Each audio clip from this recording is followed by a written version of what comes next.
MakingStarWars.net.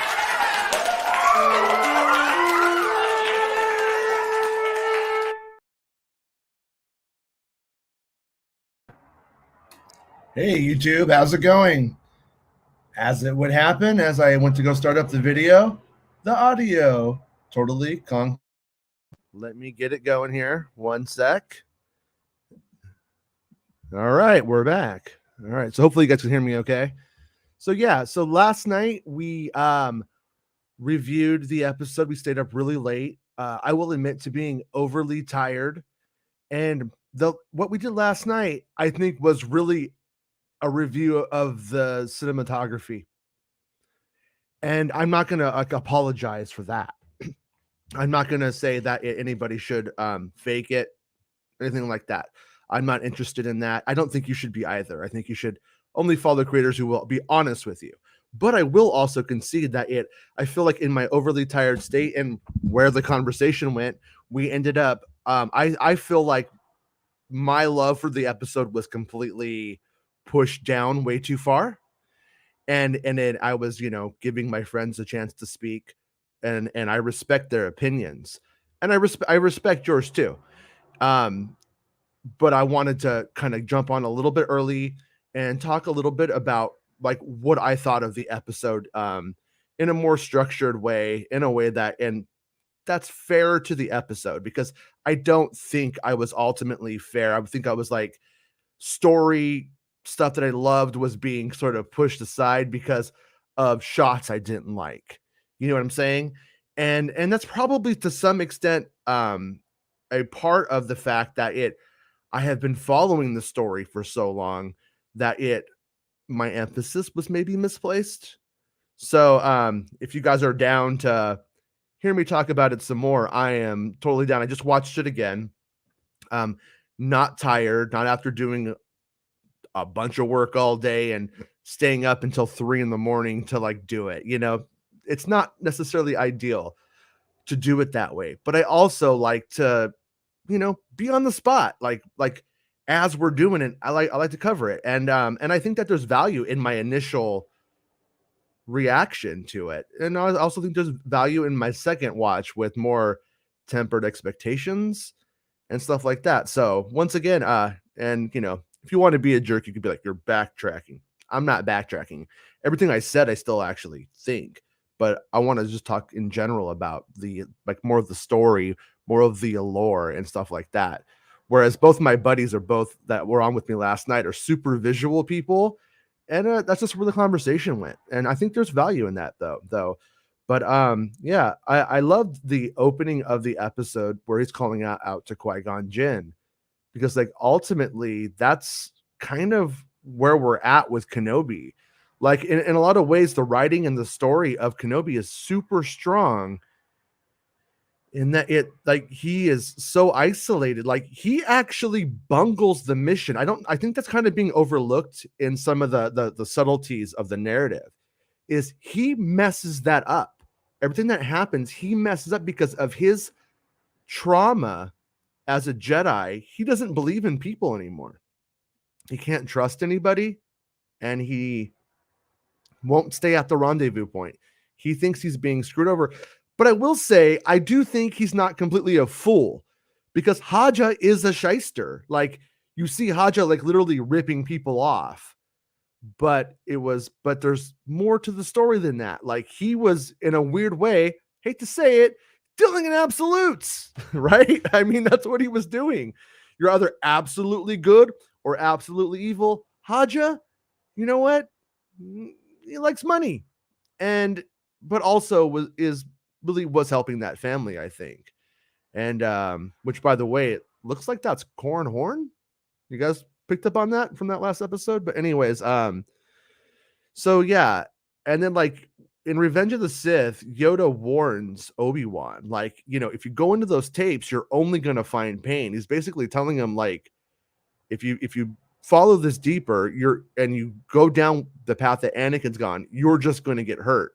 But he also tells him to go confront him. So it's kind of like, is what it is on that front. But And then I'll get into it a little bit later, but one of the more smarter things I liked about the story too, that we'll get in, but the Obi-Wan's brother idea. It occurred to me a little bit on my second watch. I was like, wow, Kenobi lost a brother, and then Kenobi lost a brother. Like, he's aware of that. Like, he feels that. He's like, I wish I knew him. And he also wishes that he knew his brother still, of Anakin, that he hadn't lost him. And it reminds me a little bit of not the movie of Interview with the Vampire, but the original novel. In the original novel, Louis has a brother, starts having visions of I think maybe God or I don't know, ghost or something supernatural, falls down the stairs and dies. And then when Louis meets Lestat later, he finds that brotherhood again, but the brotherhood is ultimately cursed. And I kind of saw some parallels here that I appreciated. I like that. I like I like that motif, I guess. Um, One of the interesting things that I liked was you have a child in a room with the Jedi. And as a writer, I could see overlooking entirely what that means. But like Leia straight up asked Obi-Wan, what does it feel like? And all of you in this chat or watching this video have thought that and wondered this same thing forever. You have your assumptions, but I loved, you know, not to get too Star Warsy, but when Yoda says like what a wonderful the mind of a child is or something like that. It was like that same kind of thing. He but the writer, I'm gonna guess it was Joby Harold, um, really delved into that. And I appreciated that because that is what a kid would ask. And it's the things that adults, I think, would ask to or want to know, but probably would just take for granted and not go there. And the fact that whoever wrote that line was so into the minds of the characters that they thought to like do that.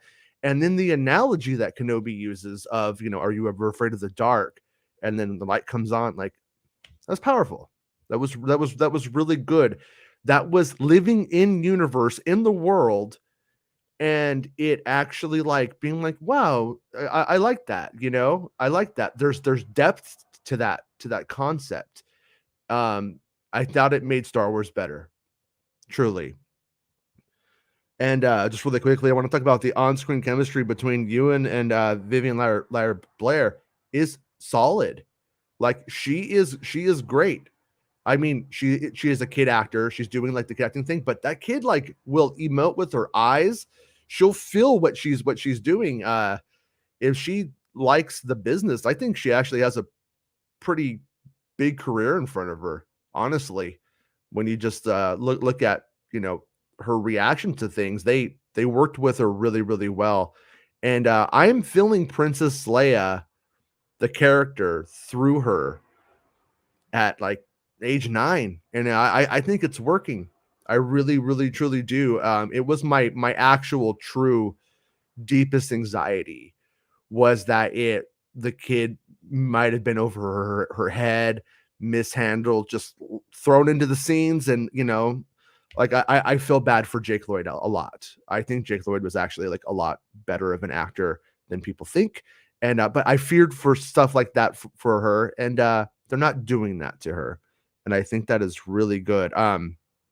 Last night I made the I don't know if people know, but Walter Matthau tried out for Obi-Wan Kenobi. He was one of the people they were looking at to play Kenobi when they were looking at the American actors. And it was kind of SNL did like a skit on it. It's pretty hilarious, actually. It's probably from 97 around the special edition time. I want to say it could have been during Attack of the Clones, but I think it was before that. But anyways, this Kenobi is a little bit more like Walter Matthau. And but he doesn't believe in people. He doesn't want to stay at the rendezvous point. Leia is still a child. She still has hope. And once again, this is something that Leia as a character never loses, though. And I'm hoping, as somebody who likes to take all of the lore together, that Leia figures this all out through this adventure, is what defines Leia, and we do see a lot of defining Leia moments. Where when I say defining Leia, I mean, like in Indiana Jones and the Last Crusade, when young Indy sees the guy, like the older archaeologist with the hat, you kind of see like how he's making these I can be that guy. Leia's having these moments through this adventure because Bail Organa is, he's a politician. He's kind of a dry dude. I mean, he has a lot of heart, I think, in what they're doing in the show so far. So this isn't like a critique. This is just like Padme was an adventurer, but also a politician, kind of dry in those moments. So you don't really get where's Leia getting this from, and you're like, oh, it's the spirit of her mom, and that idea is fun. That idea is fine for us fans, but does that idea actually carry into the narrative further and actually be, you know, does it just work because of course it requires you to do your fan logic, the fan figuring out kind of stuff. But I feel like this is showing us how Leia gets these role models and gets these ideas when her dad um tells her, don't do this thing, and then she goes and does it. These are like the examples, I think, of where they're kind of world building and character building up Leia. um the shot of Anakin out there, I liked it because when I'm watching it, I don't know if that's a premonition of things to come, which obviously Vader does come in the episode, or is that Obi-Wan's post-traumatic stress playing with him in those moments? Because when he gets to Mapuzo, he's seeing that this world is not what it was. He immediately follows it up with, there used to be people here, there used to be farms, and the Empire is just taking it over. And yeah, so that shot of Hayden out there looked really good. And I will say, Mapuzo does not look bad. I think I was too hard on it last night too. I will still stick to my guns about the criticism of it looking like California. I think that's a fair criticism people could make. It looked way worse in Mando when Boba Fett shows up in that one episode. This I actually appreciated it a little bit more. I thought it was good. And I liked a little bit of like the matte work that they did. It did feel like a planet when they were walking around. And a lot of the shots of Leia and Obi-Wan walking in the wilderness were actually beautifully shot, to be honest. Um yeah, then Nur, when Reva is landing on Nur, really dug when the music that plays as Reva is going to the meeting. I don't know what you want to call that. Is that the Inquisitor's theme? I'm not sure, but I thought it was pretty strong. The probe, and then the moment where, excuse me, where we see the probe droids being dispatched as a visual effects moment or sequence. Also, thought that stuff was like really really cool. And in fact, the use of the probe droid later in the episode, where it actually like looks at the person, identifies them, says, "I got a wanted person here." I thought that was not necessarily like the first time we've seen something like that in like the greater lore of Star Wars, but it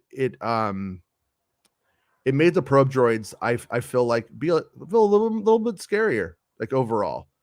Like I don't know, from Empire Strikes Back, you just feel like they go around and they just like report data.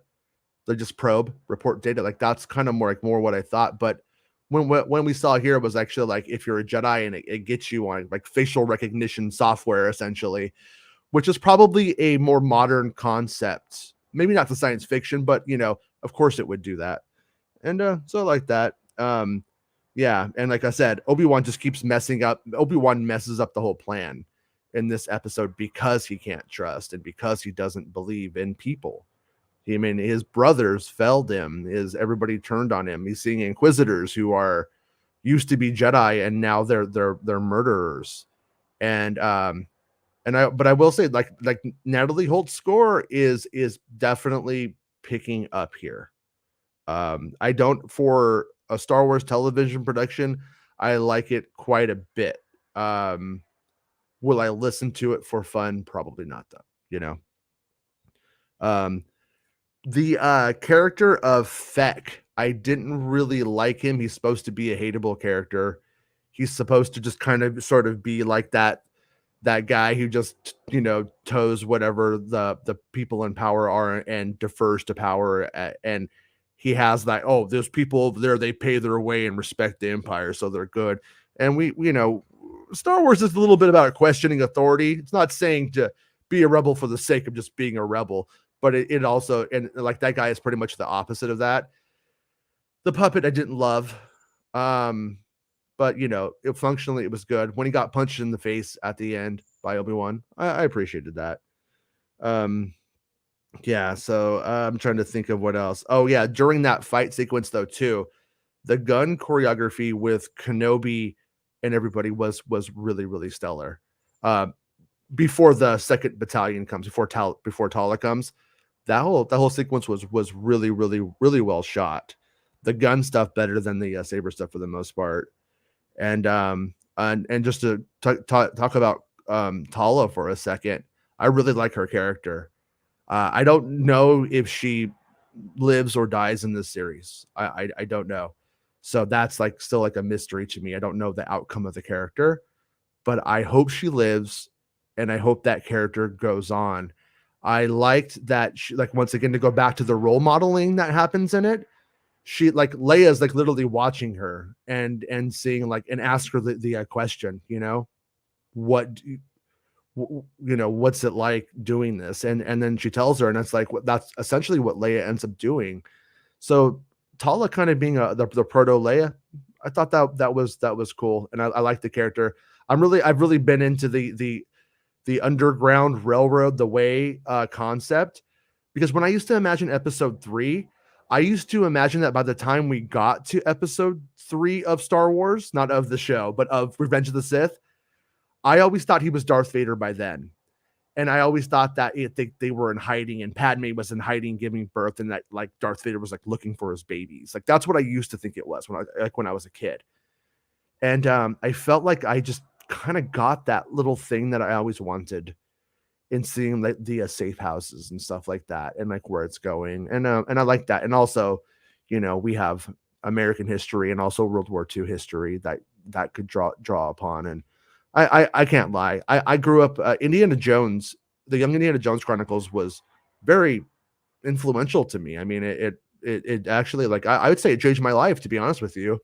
I ended up going into anthropology and everything like that, because of, not because of Indiana Jones the films, because of the TV show and the educational aspects. But yeah. So, anyways, yeah, the path safe houses and that story, and the Quinlan Voss moment, I thought that was kind of cool too. It's for the first time Kenobi sees one of his brothers, someone like him, someone from his old life, is out there doing shit, is doing things. And I thought that was cool. And there's just the possibilities as for us fans, right?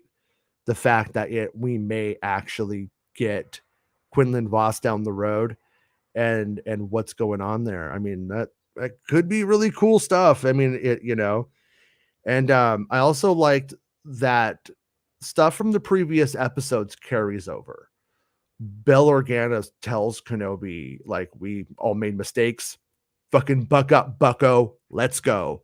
And and Kenobi's like, okay, and does it. But we see when he's talking to Tala that he parrots it. He's cognizant that Bell Organa's right, and it's not necessarily him coming out of the funk, but it's the first steps of it. And that character building is happening. So yeah. And then towards the back end of it, when Leia decides that she can go on her own, and she tells Tala to go without her, and she says, like, bring them back, that felt like Princess Leia to me. So that I'm, like, really grateful for. I mean, honestly, I didn't truly expect I was gonna like feel a scene with Leia, and that moment, it worked.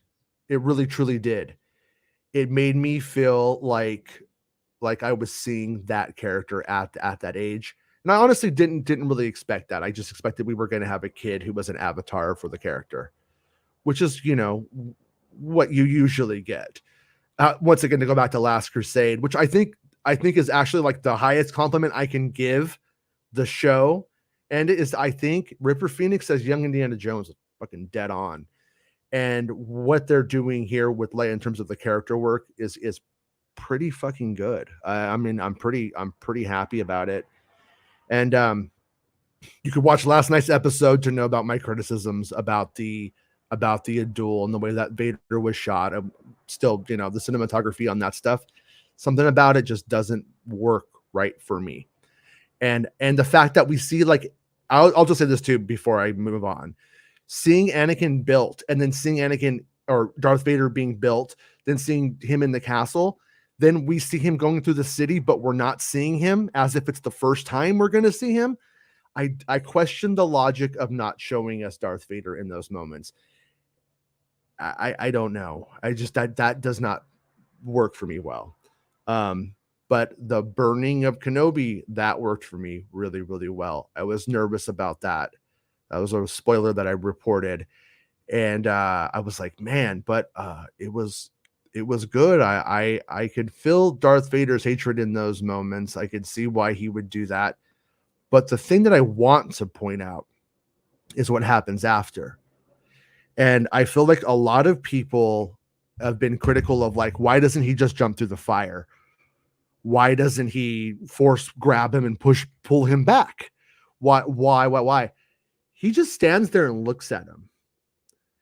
And I kind of, we do have to remember, I don't think he's doing a good thing. I'm not trying to make an argument for that.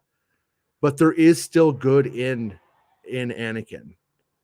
Anakin is still in Darth Vader. He's still there. We have the proof of that in Return of the Jedi. And so I think those moments were difficult for Darth Vader. Strangely, I feel the recording going, it's difficult for Darth Vader. But I do think there was a little bit of that. And in the duel, from a storied perspective, I loved not all of the execution, but I loved seeing Obi-Wan Kenobi vulnerable and scared. Like, after you watch 100 episodes of the Clone Wars and you watch the prequels for 20 years, when you see that, that's like, it doesn't give me cognitive dissonance. It's actually like, wow, this sucks. Like, not in a bad way. Like, it sucks to see that guy like that. So yeah, but I watched it just now, just got out of my second watch of it, loved it. It worked really, really, really well for me. And love the story, and I like where it's going. As a Star Wars fan, I am ultimately super pleased, okay? But everything I said about the cinematography last night, I'm not taking that back in case anybody, thinks one way or the other. But also, I'm not here to bum anybody out, but I'm also not here to, rah Star Wars. I fucking hate cheerleaders. Don't want anything to do with that. So it's Star Wars is a very selfish endeavor for me in certain ways.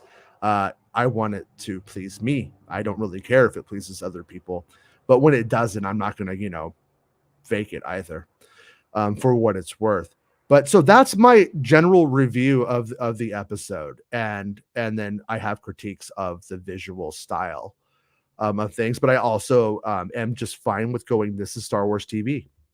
This is what Star Wars TV looks like. This is what Star Wars TV feels like. And I'm okay with it. And on my second viewing, I felt less critical of it. And like I said, I felt really tired last night. But so that's my review. Now I'm going to jump over to the chat. So if you aren't interested in that part, that was my review. If this was just a video, this would have where I would stop it. But now I want to talk to you guys, and I want to hear what you guys have to say. So all hail James Earl Jones, right? I know. I think he sounded great. I thought he sounded fine in Rogue One too. I never had any big problems with it. But I heard people say, like, he was sick during that and all this other stuff. But he sounded great. I still could have used more. I need more James. I need more Earl. I need more Jones. So I wouldn't have minded some more dialogue during the fight. But Yeah, and as I was watching it, I was like, man, like Darth Vader will say things, and like, in the original Revenge of the Sith duel, he'll say things, and then Obi-Wan will have a quip back every single time. And in this, he doesn't. And I'm like, I didn't like that last night. But I think I might have been wrong about that. I think it might play better into the final duel when he's coming back, and when he does have those swashbuckling retorts. I hope he does. I hope he has them, is what I'm trying to say. Because if he does have those swashbuckling retorts, then I think we start to feel like our hero's back. Because this is not the story of our hero necessarily being tip top, Hey David, how's it going, dude? I hope you liked the episode. And once again, thanks to everybody for supporting the channel. Like the video if you don't mind, and subscribe to the channel and have the bell on so that way when we come on, when we're breaking news and stuff like that, you know that we're on. And if you love the show and you are a regular, viewer or whatever, please become a channel member to support the show so I can continue to do it. And thank you, David, for being a channel member. Hey, Aria, how's it going? Love the episode, but I expected the fighting to be like Revenge of the Sith. Yeah, that was one of the things I was a little bit disappointed in some of that too. Like the moment in here, like where he gets pulled and stuff like that. I saw the behind the scenes footage, like when they're pushing and stuff, and I expected it to be a little bit like bigger on that front, but we'll have to see how the final fight comes out. I'm still hopeful. I'm not really pessimistic about it, but I will say watching the fight the second time, like just like knowing what to expect, I was more into the drama of it. And yeah, so Luke says, I wonder if they actually synthesized James Earl Jones' voice at all. It sounded a lot better than Rogue One. I have to say, I don't know. If they did, it's phenomenal. But I also kind of don't know if they went that way. That's only been a fan theory based off of the Luke Skywalker stuff. And I've always wondered what the parameters of that technology actually are.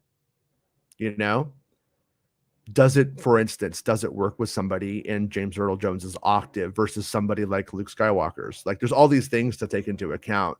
And if you do any kind of audio or music stuff like that, low end recording is for me is a fucking issue. It's hard.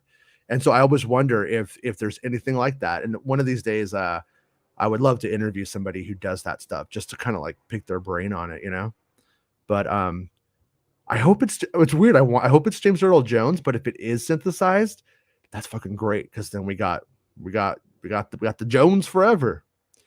Aria says Disney should drop the dropping episodes at night. Everyone seems angry during the night, and once people watch during the day, they love the content more. It's true.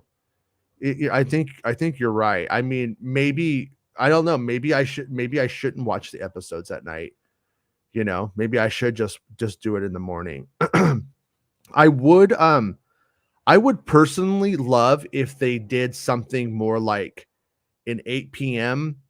Pacific Standard Time like airing, because then we would have like on the West Coast, we would have like, hey, it's like 8 o'clock, it's primetime TV, but we could all enjoy together. But then at the same time, it would be like only like 8, 9, 10, 11 o'clock on the East Coast, which I think if you're a devoted Star Wars fan, you could stay up to 11 p.m. to watch Star Wars instead of watching the evening news or whatever people do.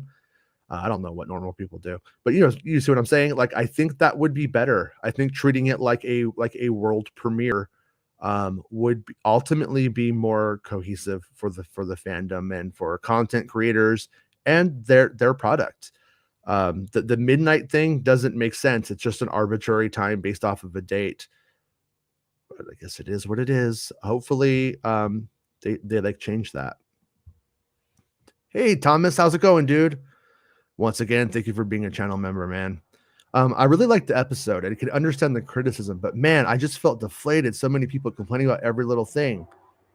Yeah, yeah, I could understand that. You know, we had a rough week in the Star Wars fandom. We had a big week and we had a rough week. We had a big week with Celebration and everybody's a little exhausted from that stuff. And then we had assholes doing what assholes do. And then thankfully, like I said, Ewan McGregor confronted that. Um, which I really do appreciate. The more I'm thinking about it, I I was a little like, I don't know if shining a light on that stuff is bad. You know, I really don't know if it's a worse thing or not. Um, we'll have to see how it all shakes out because I could definitely see it going both ways still on that. Like I said, when you define a side, then grifters can just be like, I'm on the other side, and then you got your people like, this is the culture war, let's go. And but you know, but ultimately, I do just feel like fuck those people. Fans like Star Wars and want to talk about it and stuff like that. You know what I mean?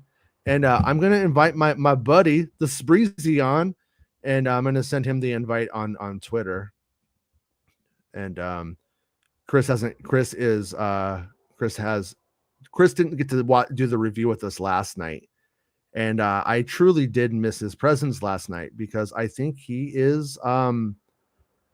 You know, I think he's a guy who has fun with this, and so I wanted to hear what he had to say as well. And also, I have a package on my doorstep. I need to get it. So when Chris comes, he'll babysit you for 1 minute. So yeah, but it's true. Don't let anybody, don't pay too much attention to the loudest voices. I mean, truly, most of the time, like the loudest guy in the room isn't the smartest, you know? And I've been on the internet long enough just to know that, yeah, that truly seems to win out with people, though. People tend to like defer to the loudest voice, to the person who seems the most confident, and that kind of stuff. But yeah, I just got a super chat from the young boomer. Young boomer, thanks, man. Thank you for supporting the show and me, and I appreciate it. I always appreciate it. Latest issue: Kitster and Wald return, saved by Sabe. Mad respect to Ewan. I saw those cretins said to Moses, so cruel and rude. Yeah, and oops, I had a thing I wanted to say about Moses. She was fucking fantastic in this episode.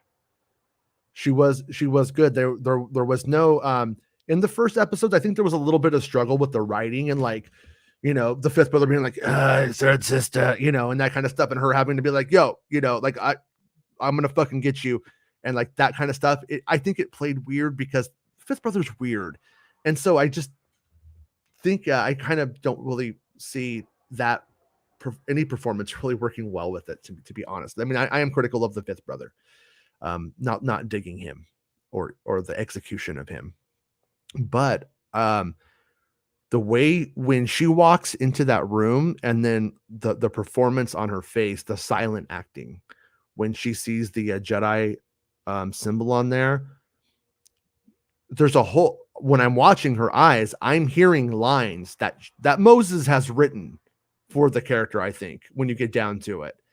And I thought it was powerful. I think she's fucking good. I think she's great. And there is no bait and switch. That was a myth propagated by grifters. And she did a good job. I'm not here to say she's the best Star Wars actor of all time. Was it a Bill Burr performance? No, but it was a very good performance. Fuck yeah, it was.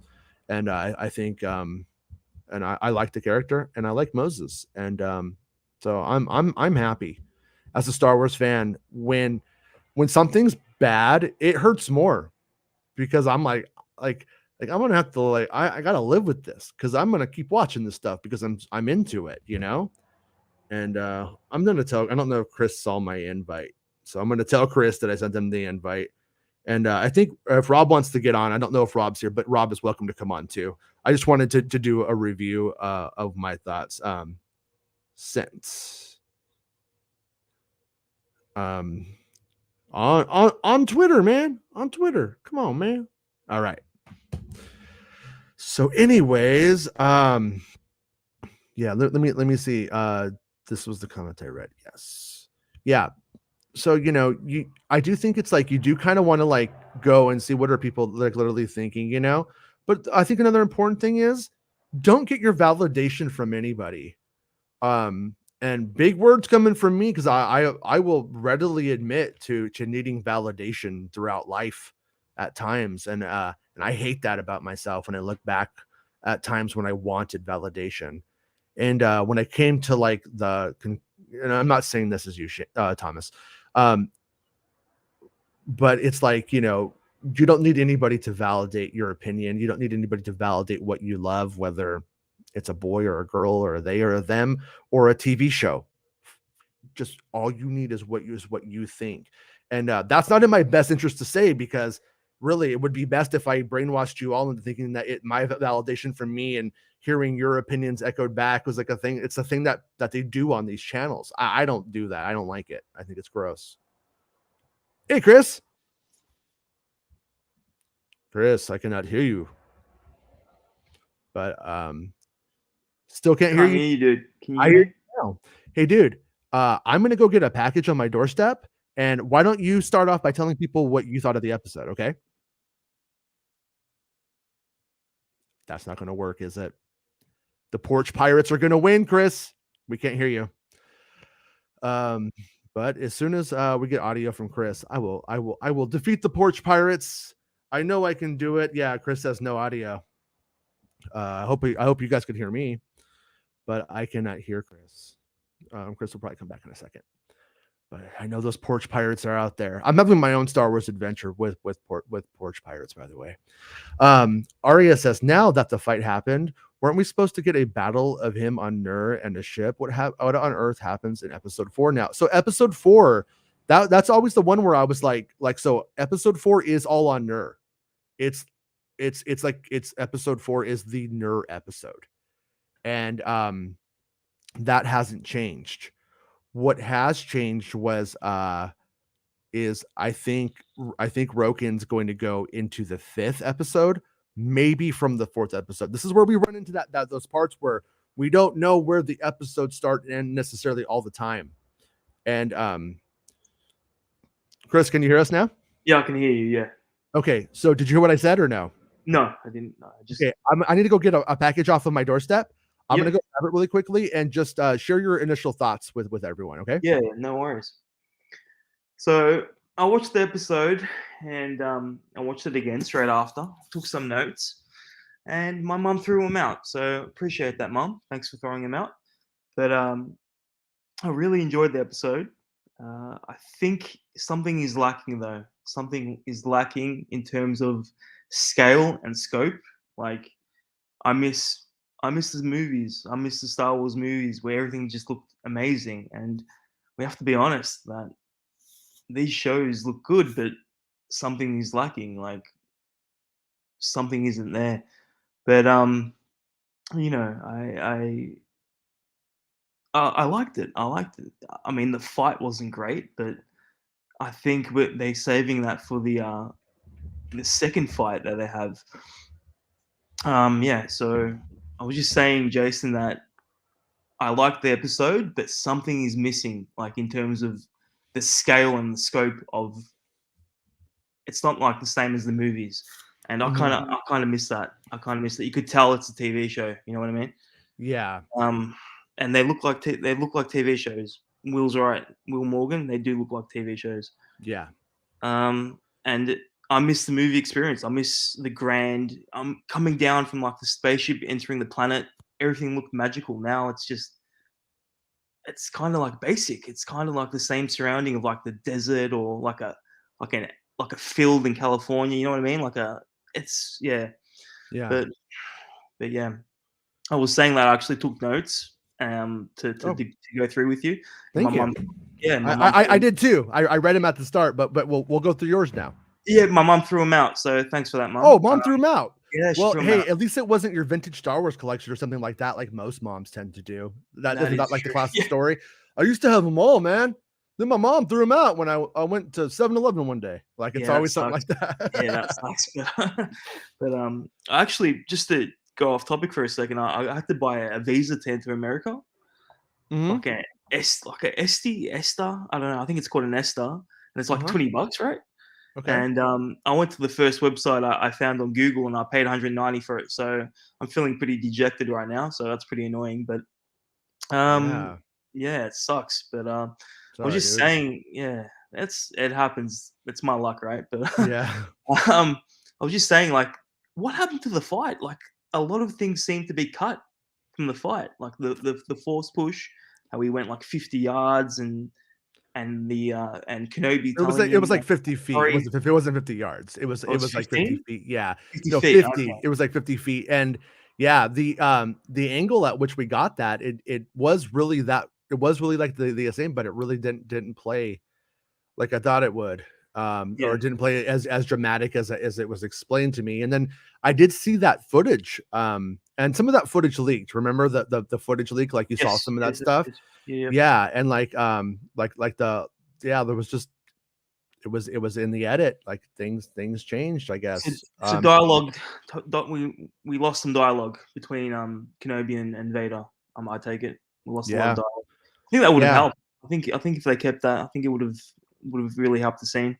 yeah, yeah, I think so too. Like I said, it was all I mean, since I mean, I don't think this is even like a spoiler to say that if the first fight was in no way going to be as dramatic as the second fight. Yep. It was never going to, you know what I mean, and stuff like that.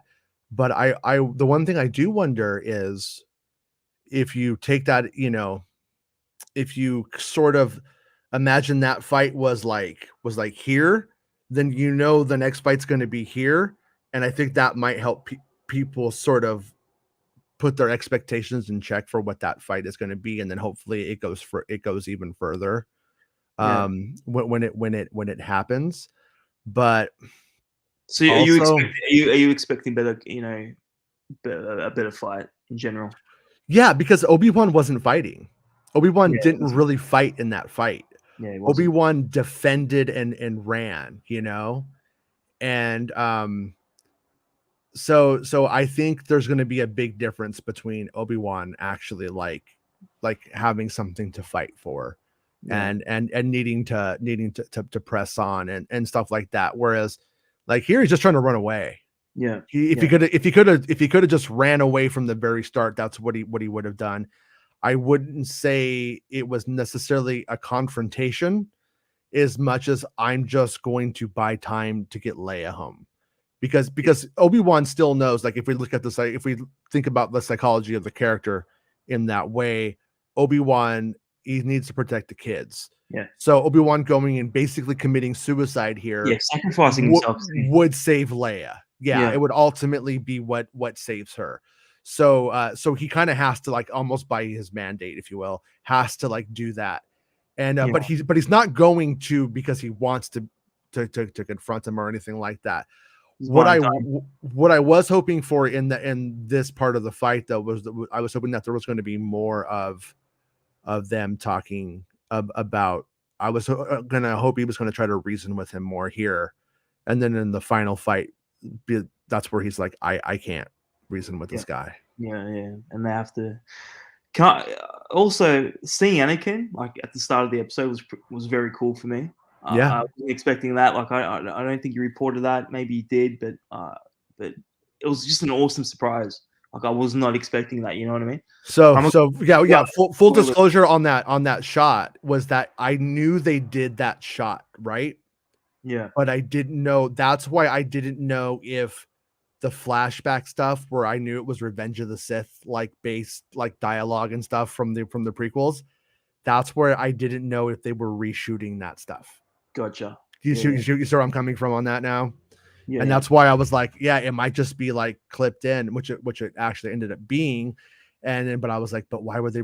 But I didn't know that he was going to have like that vision or premonition. or post-traumatic stress flashback. Yeah. I don't know what you want to call it. Hallucination, maybe. Yeah, but yeah, but it's like which is it? And I think it's open to interpretation, obviously. Gotcha. So Whichever works better for you, go with that one, I say. yeah. So that means the flashback must be in the next episode. The Oh, flashback no, is in it's the not? fifth is in the fifth The fifth? episode. Okay. Okay. Yeah. Gotcha. The fourth episode is Nur, Is no, yep. And saving then Leia from Nur, and then I think the fifth episode is Jabim, Roken, the flashback, the big fight. and then 6 episodes, the big fight, the Yep. end. Yeah. Gotcha. Yeah, so we just had like a bit of like, that's why I did that update yesterday. I was like, okay, turns out this stuff is here. We know where. If I had known where that was from the very start, it would have helped with my bigger layout about how stuff worked. And yeah, I still don't know what to think about Lola and Reva, but I think I know that Reva's going to do the interrogation. And I Yep. think that maybe that's where the Lola stuff maybe comes into play. Um, but we'll have to see. Because like I said, every day, man, we're just getting like writing down what they shot, what I Yeah. could gather from my field work, if you will. Yeah. Yeah. And and I was very clear about that. I had a couple of people really trying to come and criticize me. I'm like, I don't give a fuck. You couldn't have done a better job. And I mean, who else did? you got everything right in the episode. I mean, I got you the beats right, the order of the playlist of the song, not so much all the time, yeah, but what can I do if I don't see it after? exactly. That's on them. They can say what they want. Who gives a fuck? Sure, yeah, I don't give a shit. The young boomer says, truthfully, I was fine with it. It felt closer to A New Hope with Obi-Wan out of his depth and Vader being more cautious but still in control. Yeah, that is true. It does move. I mean, you can rationalize it as moving more towards the Revenge of the Sith guys. Sorry, the New Hope guys. But when we look at it like in terms of larger Star Wars lore, then you still got like Star Wars Rebels where he fights Darth Maul, and you're just like, doesn't make sense. It's hard to have those things interface, or you just have to assume that Maul kind of was just not in their league in the big picture or something, you know. But let's look at what people are saying too. Jonathan says, on second viewing, I felt better about it. Same. Agreed. Although there were still a few technical issues that bugged me. Same. And the flight was slightly underwhelming. Yeah. They yeah. I think that's a fair way of looking at this. But I'll also at the same time, like, we could never have the fight at 10. You know what I mean? And I'm not trying to justify it. Like I said, if the next fight comes and it's a 3, whatever, then you're like, well, okay, I guess, you know. But if the next fight does come and it's very satisfying, then what they did here is completely maybe even classy. I don't know.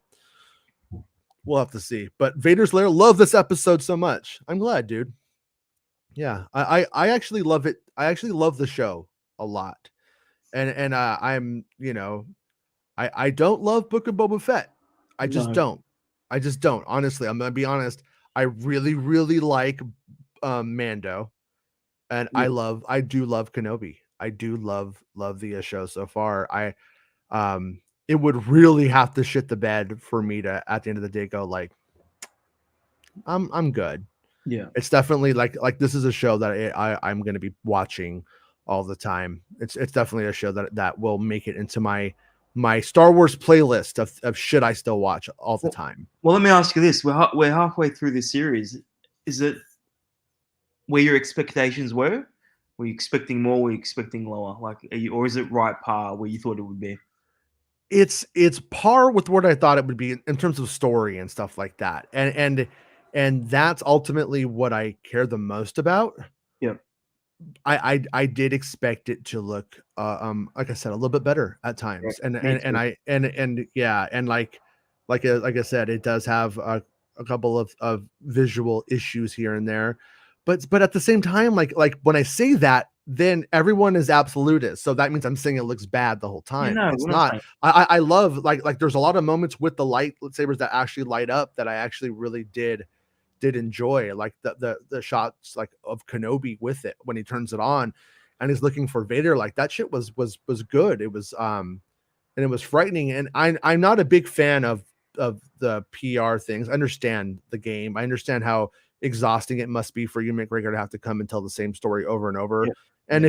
if he was just like talking off the cuff the whole time, Yeah. he'd probably get himself in trouble, say the wrong things, or just be boring at times and exhausted.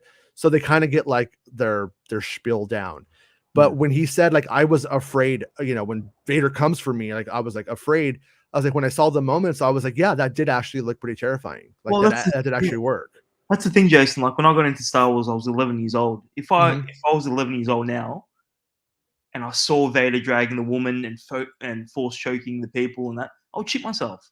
Like Yeah. that is scary. You know what I mean? But obviously, I'm an adult now. That's not scary, but it's still menacing, it's still threatening, and that's what I Yeah. want in Vader. And I think we got that. Yeah.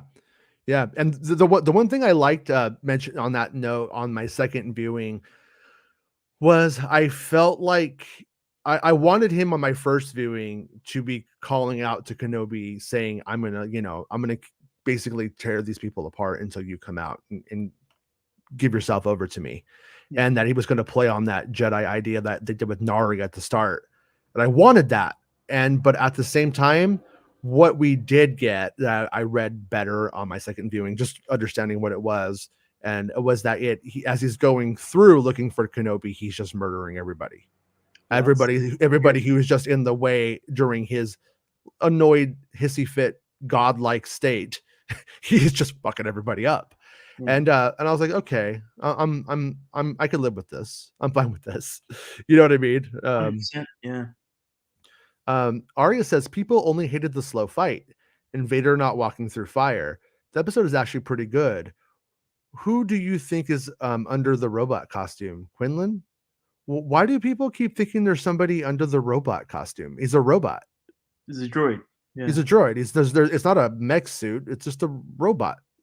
And confused. that's why he tells him, like, the stormtrooper goes, when he has he has like the wrench behind his back, the robot's gonna club the guy, and they're like, and he's like, you know, um, he's not programmed for it or something. I don't remember what the line is, but he's all like, he doesn't understand. He's just a lifter.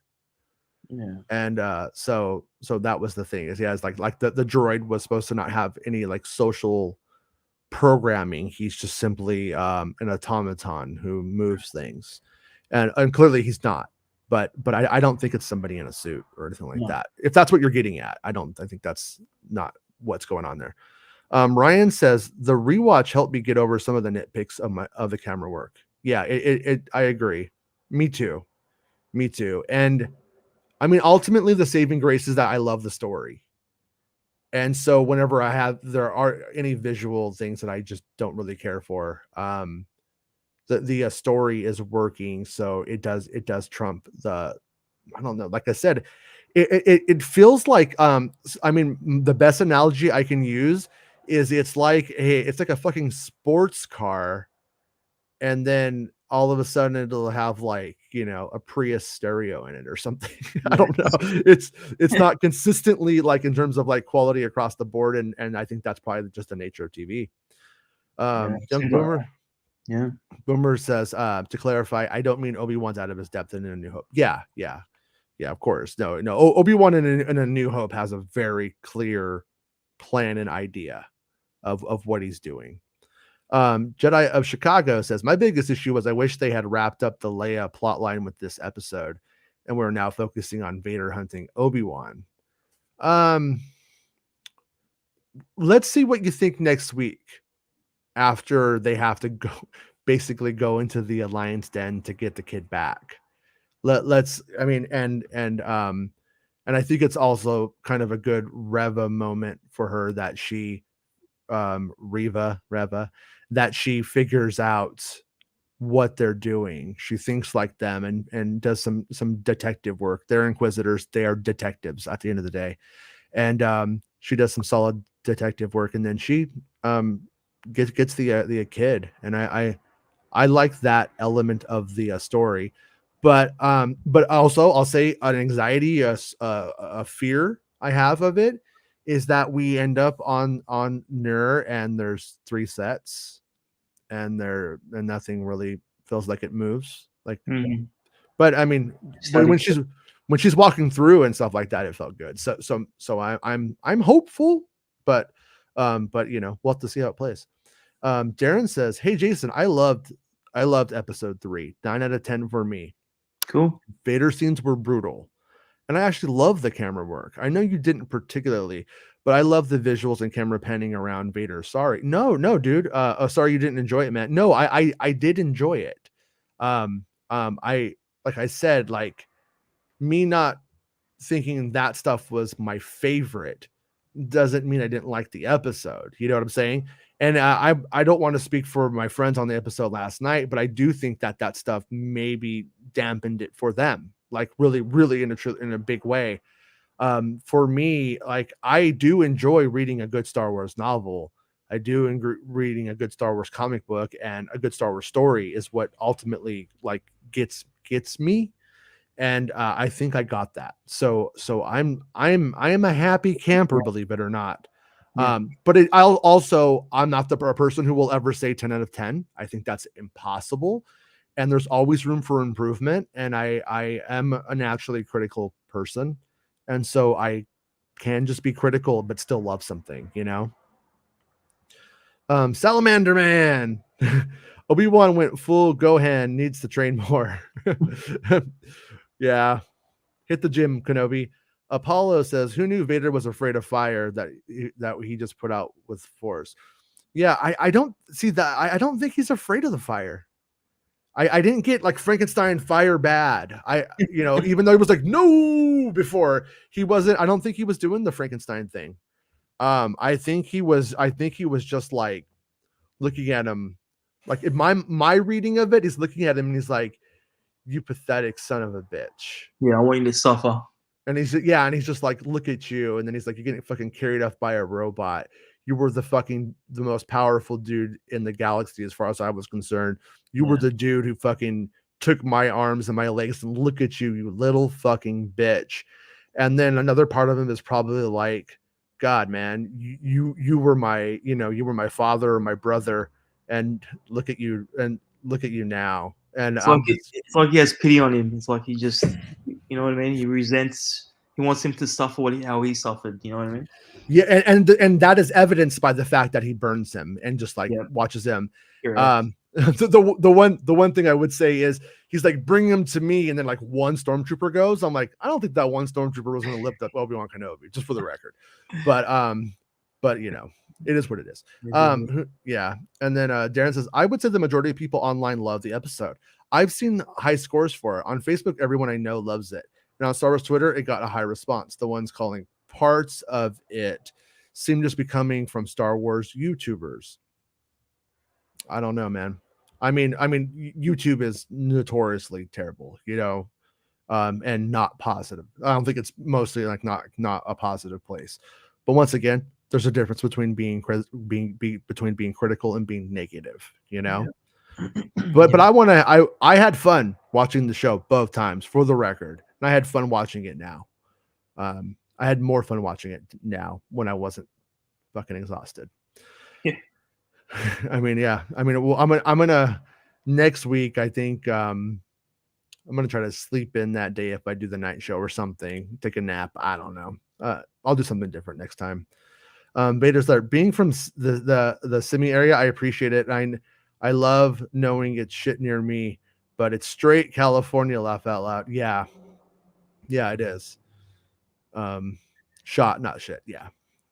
Hey, how's it going, Devin?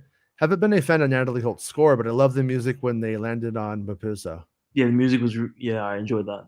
It was really good. Yeah, I thought the music in this third episode felt the most cinematic so far. You know, Is it just me, or is it getting better with each episode? The music, like I'm enjoying the music more and more as we go through the series. Yeah. I definitely think it's definitely elevated a lot. Hey Ben, how's it going, dude? Afternoon, still love it. Notice weird writing. If Vader was toying with Kenobi, like if people like think he purposely let him go, he proceeds to tell the stormtroopers, "Bring him to me." Weird writing. Yeah, I think how we have to visualize the writing or the layout of the scene is that Kenobi has just been burned over essentially hot coals, and he's laying there and he's not going anywhere, and no one expects Tala to come out. So Tala's the wild card. That's what makes that ultimately work that way. If I had to be critical of the writing, it's the fact that the APB that goes out for Kenobi is just for Kenobi, not a bearded man with a 8-year-old, 9-year-old girl. Because if they had put out the report for a bearded man with a 9-year-old girl, they would have had him right away the whole time. So that's the one thing where, but you just gotta kind of go with it to make the story work, and ultimately I'm okay with it. Star Wars Mix says, Jason, O'Shea keeps teasing he might be a Jedi. I know you said he's a partisan, but after today, is there any chance he is Quinlan? I don't. Number one, if he could he be a Jedi? He completely could be. At the end of the day, yeah. At the end of the day, he could be. He totally could be. Like I was saying, like we didn't know if he was one of the kids at the beginning. At one point, we didn't know if he was a Jedi, but we were under the impression that he's not a Jedi, that he's a partisan, and that he's a part of the Underground Railroad effort. And if you remember, there were like rumblings of what was I going to say? Oh, of him being, of Quinlan Vos being in it. My sources all told me that Quinlan Vos is not in it, and in fact, I know he's not because I know he's Roken. So no, there is no chance he's Roken. But could he be a Force sensitive or a Jedi who's helping in the effort? I think it's completely possible. But I would encourage. I would love to be wrong. It'd be fucking badass to be wrong. But I would encourage people not to hope or push the idea that Quinlan's going to be in it, because I would highly bet against it. But there could be a surprise, and like I said, I would love to be wrong, but I don't think that happens. Darren says, also with the fire part when Vader let Kenobi go, I think people are expecting Vader from the comics where he would have leaped over the fire and done a flip. I don't think she's taken Vader from the comics. Yeah. Well, that's, and but it's like it's a fair criticism or a fair thing to go, like, if you're doing the shit in the comics and you're saying that the comics are canon, it's like we have to start making like sense of all of this, Howdy, Rob. How are you, man? Howdy ho! Hey, what's up, everybody? Revelation Blog says, I think Natalie Holt's score is good, but not for a Star Wars film. Her music doesn't have a Star Wars feel to it. Yeah, we'll have to see. We'll have to see, man. I mean, like Mando doesn't do it at all. Mando takes it in completely like a Western way for the most part. It's sort of like a techno Western. I don't know what you call that music. Well, that works for the show. It works for Mando great. Yeah. It totally does. Yeah. And so like this one right here, I think we're in a place where we're like, hey, this could have been John Williams the whole time. And it's I think the big tension for the series is the fact that it like, it would have, if this version had been a film, it would have been a good film, I think. And but it's ultimately not. That's where we're at with it. But she did say she kind of like, it took her a bit to find her voice with it. And right, is that what she was saying, Rob? Like it took her like around 3 episodes to really feel like she was, she had it. Yeah. So we'll have to see. Hey Neil, how's it going? The dialogue we're getting is some of the best Star Wars has ever offered. I know it can be visually uninspiring at times, but it's doing other things very well. Look for the bright spots; they're there, 100%. Like I think the acting by Ewan and Obi-Wan, like thing is fucking good, even down to like shit that could have been a little lazier, like when he's with the stormtroopers on the truck. So I actually really liked that moment. But when it's with the stormtroopers on the truck, and like like Leia starts improvising, and then he goes with it. It felt effortless and it felt natural. And I was like, oh, you're a good liar, Obi-Wan. But yeah, I bought it. But what if Jackson is Quinlan? He's Roken. As far as I know, he's Roken, guys. Darren says, Does the next episode have a lot of action, Jason, or does it go back to Kenobi healing and trying to get Leia back from Reva? I wonder how much Vader we get in episode 4. Yeah, that's a really good question. Does it start with Kenobi in a Bacta tank? That's what I thought, man. But honestly, one of the sources, who, by the way, the source wasn't bunk or fake or anything like that. Their interpretation of a lot of things was not the best.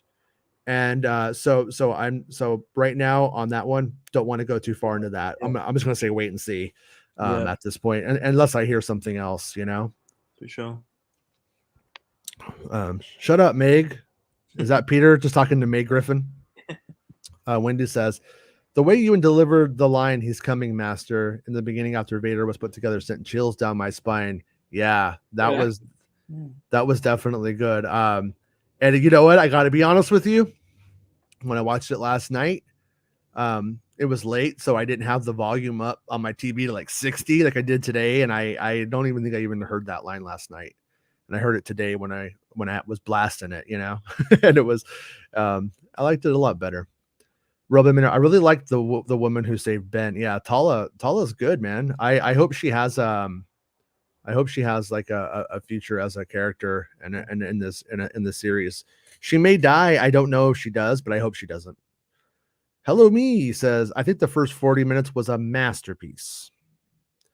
And the Jedi Chicago says, the way seems to be a nice EU nod to the Great River that's mentioned by the New Jedi Order during the book series. Yeah, I think that I could see that. Luz says, why do you think Vader let him go? Which I kind of hit on, you know. I can see a couple of, I could, in a way too, another way you could look at it, if you, because it is open to interpretation. Like, let's just be honest. But one interpretation that you could take too was that he didn't get what he wanted. Like he wanted to, you know, essentially he wanted the fight where he's getting punched and he's punching him back, and he wanted it to really get ramped up. You know how like Kylo Ren's punching himself in the stomach to get angry? He wanted Kenobi to do that to him so he could do that back to him, and he wasn't getting it. In a weird way, it was almost like, you know, he just wasn't getting what he wanted. That's an interpretation I think that could work. Kyle says, I find it ironic of using Underground Railroad given the racism of some fans, right? But also, won't it be good if it, you know, shines a light on some of that, you know, for American history and World War II, you know what Jewish people went through, you know, and stuff like that. Like, I think it, you know, I kind of like when Star Wars might inspire people to look at history deeper, but without being boring about it, you know, without hitting you over the head about it. Young Indiana Jones Chronicles was influential to me, like I said, but it did beat you with it. It beat the shit out of you with it.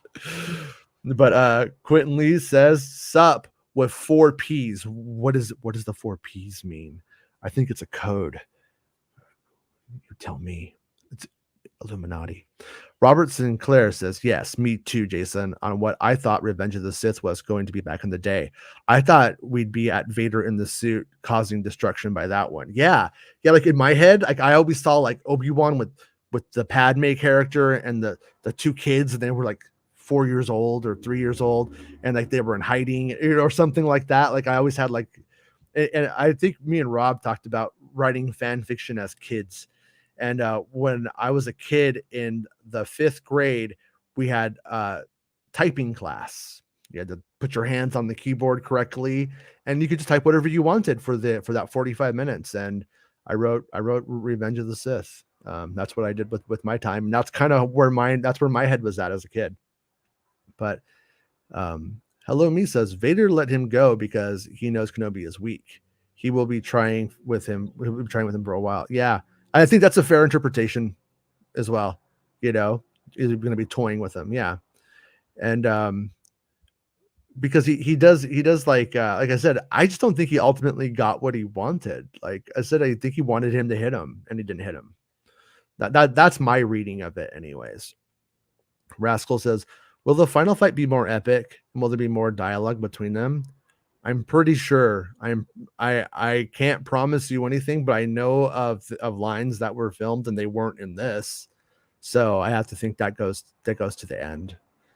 Real Ben Maynard says, I love Leia so far in this series. The actress feels like a young Carrie in terms of mannerisms. Yeah, she has the character down for a 9-year-old. It's working for me. Indiana Trekker 26 says, I figured Vader let Obi-Wan go because there's still that spark of Anakin in him. And I gotta say, I think both things can be true. You know what I mean? Both things can be true. There, I mean, there has to be a part of Darth Vader that is continually feeling guilt, then self-hate, and then the hate fuels the fire, which gives him the power, and it's just a cycle of horribleness. The spark Luke will eventually free in Return of the Jedi. Nicely put, Indiana Trekker. You're a poet. The Jedi Chicago says, I kind of thought Vader got spooked by the explosion of fire that he didn't create, because in the comics, Vader doesn't fear fire because of the duel in Mustafar. Yeah, that's what I was saying last night. Like, the guy lives in a fucking castle on a fire lake. Like, if he has a fear of fire, I mean, he's got to be a nervous wreck. So, you know, yeah, that kind of thing. But at the end of the day, I think if fans saw that and thought he doesn't go for him because he's afraid of the fire scares him. Oh, it awakening, seeing Kenobi with the fire brought him back. If that works for you, I say go with it. Go with whatever works. Like, I mean, in no way should you do mental gymnastics to make like poor filmmaking work for you ever. Like, that's not your job. That's their job. But at the same time, don't do the opposite, which is the mental gymnastics to make something not work for you. Because I see fans do that all the fucking time. Yeah, I think Darren says, I think he just let him go because he's seen how weak he was. And Vader is like a shark hunting him. He wants Kenobi to suffer a lot. He probably wants Kenobi to lead him to more Jedi, possibly. It's possible that part's possible, but I do think I do think he just wanted more, and some of us did too. It's kind of funny. Indiana, Vader has put the fire out seconds before. He could have done it again. I really believe he let Obi-Wan go because Anakin is still in there. Okay. Yeah. I'm going to take that into account when I watch it again. Yeah.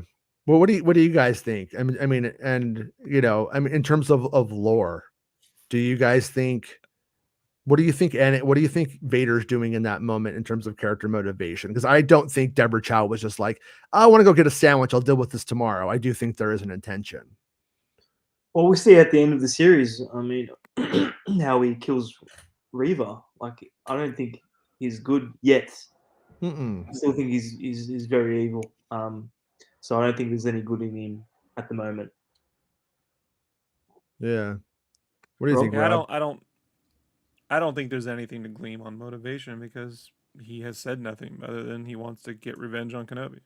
Yeah. Anything beyond that is just staring at that blank mask and projecting your Your own thoughts. personal interpretation on that. And again, I feel like this is kind of like more of the JJ side of things where you just don't say and you let everyone else sort of interpret. The Kuleshov effect, maybe. Yeah, yeah, and I know I've had 40 years to come up with my own opinion. You know what I mean? Like I went through the prequels having to come up with my own opinions. For once, I like it when directors or creators just say, "Here's what he's thinking now." Well, it's not what I would do. Well, but at least it's definite. I'm not a big fan of this is very specific storytelling, right? It's a two characters that when they last met, you know, one thought the other was dead, and the other one pretty much wanted to be dead. You know what I mean? Like they're not in good places, and so to just leave it up to everyone to go, well, I think this, I think that. I'm like, I'm not. I did that for me, so for me, I'm like, I really just wish they were more concrete on that, and a little. They're so concrete on, like, sometimes they say things that we just saw. Like Leia's got a million things to say, but Obi-Wan's just like that line he changed when he said, "Look how you've changed," or what you've done to yourself, or something. It's like he didn't do that. He didn't. He didn't turn himself into a RoboCop. You know what I mean? Palpatine, picked him up and turned him into RoboCop, and then he went with it. But I always felt like Obi-Wan once believed in. There was no point in the Revenge of the Sith that Obi-Wan believed there was good in Anakin. He just felt he had to deal with him personally because it's his responsibility. Right. So it would be once where when he sees the shock of what he is, to feel some empathy, like, shit, man, I blame myself more than you. It's not the right take, but it could be a take when you blame yourself for something so bad, but it's just not there. So I'm taking everything we're seeing at face value. Vader let him go. Why? I don't know. You know what I mean? Like, there could be a book that tells you what the little thought bubble in Vader's head, but it's just not there. So I wish well, I Vader mean, would say more. Yeah, and that's, I mean, I do think you can come to interpretations of it based off of what has happened before and then what happens after. But well, yeah, well, I am more curious to see where Darth Vader's at when we pick up with him next episode, because I don't actually know what that is. So, excuse me, Quentin Lee says I think they all killed it. Need more Reva answers though. I think when we get to Ner, there's a lot of Reva stuff there, and the interrogation of Leia and stuff. And I have a feeling, well, a little bit of inside track on this. I think that the interrogation of Leia becomes very telling about Reva, I think. So Rosie Day says, hey guys, just watched the episode. I liked it, but I feel like there was some parts with Vader and Kenobi that needed dialogue. That was my take last night too. I don't know, maybe it's just me, but some parts felt kind of empty. Yeah, and that was like when I watched it last night, I kept expecting like Obi-Wan's comebacks, and he doesn't have any. And so I'm going to say, if in the final one he does have those comebacks and it does feel like, it feels right, then I think this may play better actually in retrospect. But on the my first viewing, that's how I felt. On the second viewing, I just felt more of like, fuck, he's scared. He's too scared to tell him like, you have done that to yourself and that kind of shit. He doesn't have that in him. He doesn't have that. Requires a certain level of fight to resist, and to resist Darth Vader and the discourse that Darth Vader throws out there. He doesn't even have it. And so I don't know if that plays powerful or not in the end.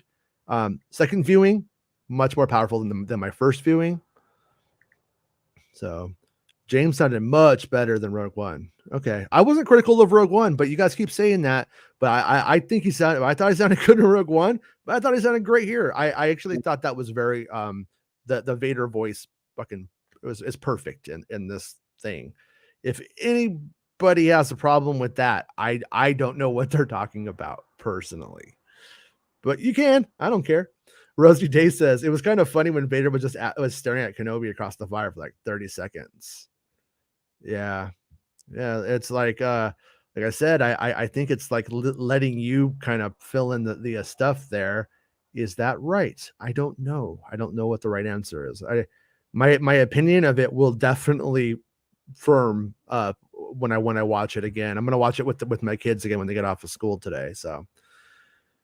Hello Me says, I will never understand why Marvel shows get 25 million budget per episodes, while Star Wars gets 10 to 15 million per episode.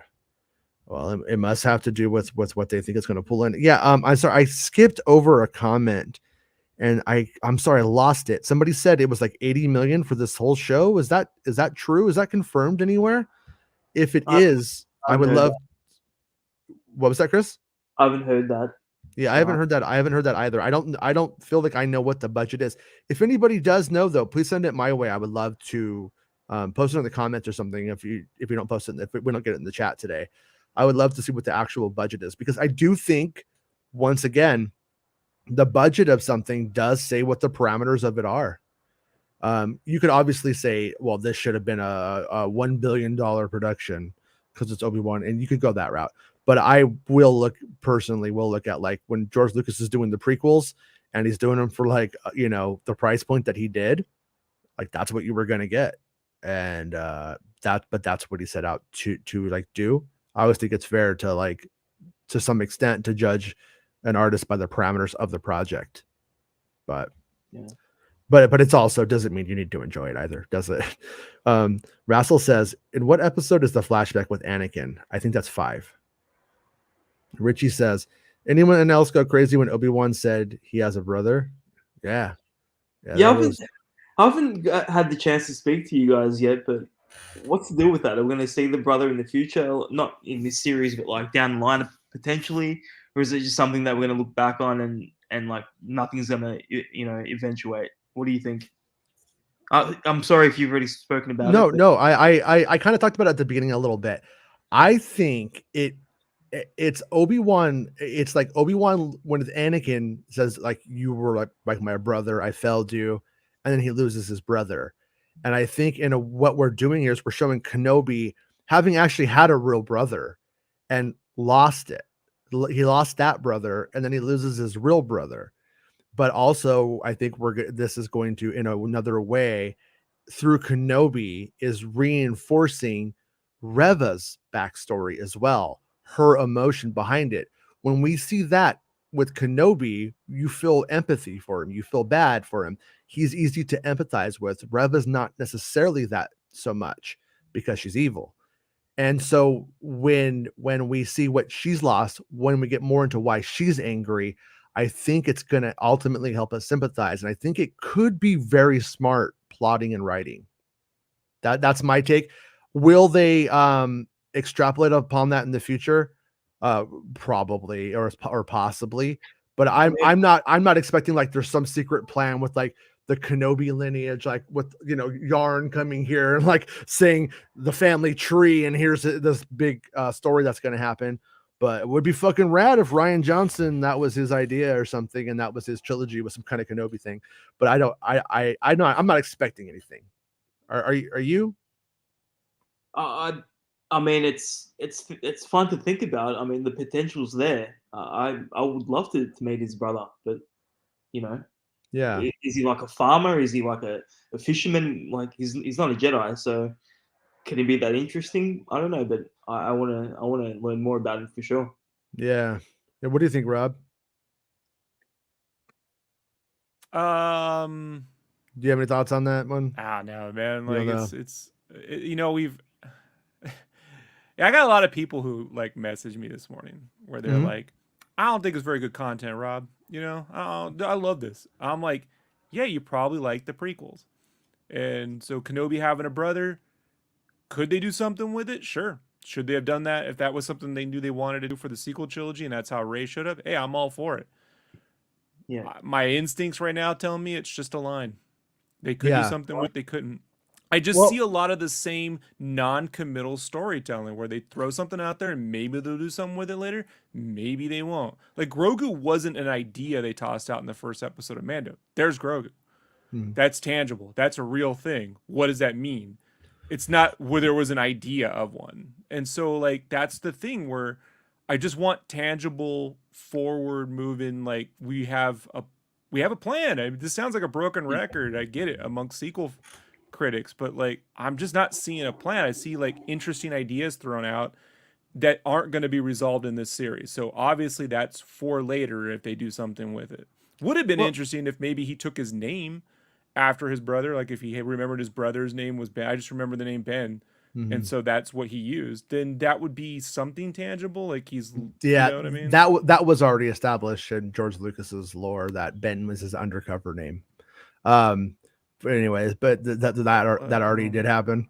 But I guess Okay, you could still could have made it work. But I will say though that the thing about it is if we just looked at it, if this was a novel and nothing else existed, then him saying that brother line isn't just throwaway trash though.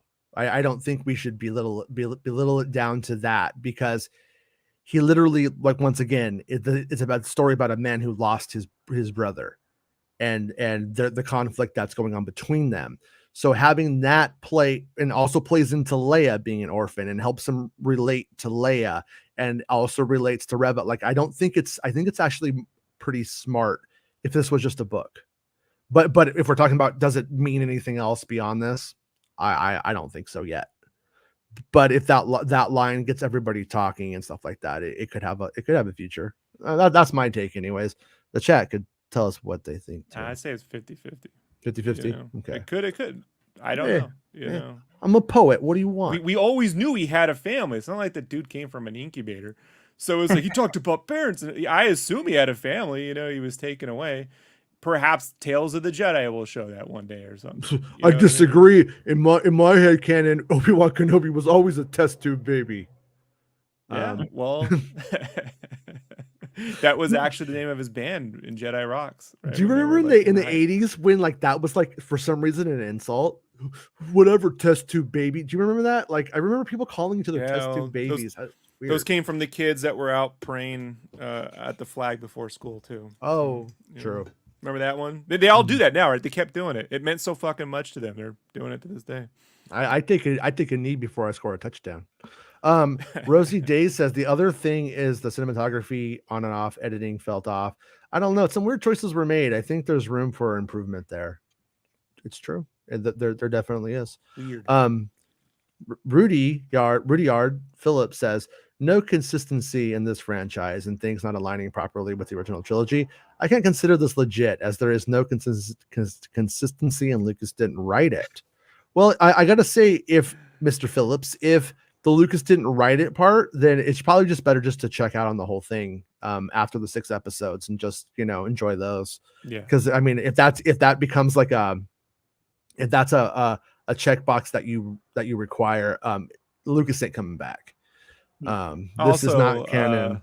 Well, it kind of is. The people who own it say it is. Yeah, it's canon. The Lucas consistency thing is crazy because it's like Leia clearly says in Return of the Jedi, I remember my mother. And here she never met her mom, you know, like that's it. You know, like she was born for 1 minute, then her mom died.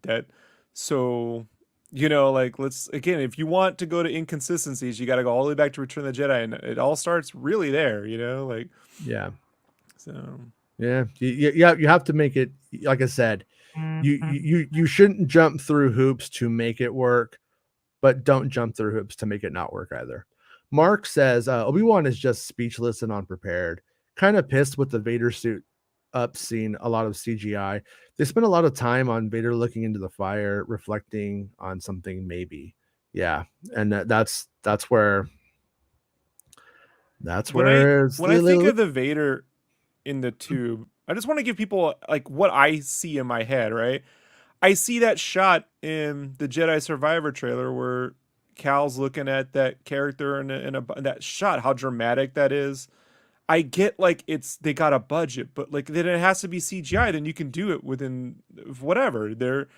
If they needed to add some noise and it's a little CGI, fine. But I would like an artistic presentation. The game dudes, you know, the game artists, dudes, you know, but the game artists seem to understand the power of strong composition because games live or die on that visual. Like it's intrinsically tied. And with the feature film stuff, I'm like, it just feels like basic storyboarding. There's the pieces are going on. He's clamped up. He's there, and there he is. It's like, yeah, I get it, you know, but it's just hard to put that visual next to a trailer for a game and go, what's the disconnect here? I don't care about whether it looks CGI or not.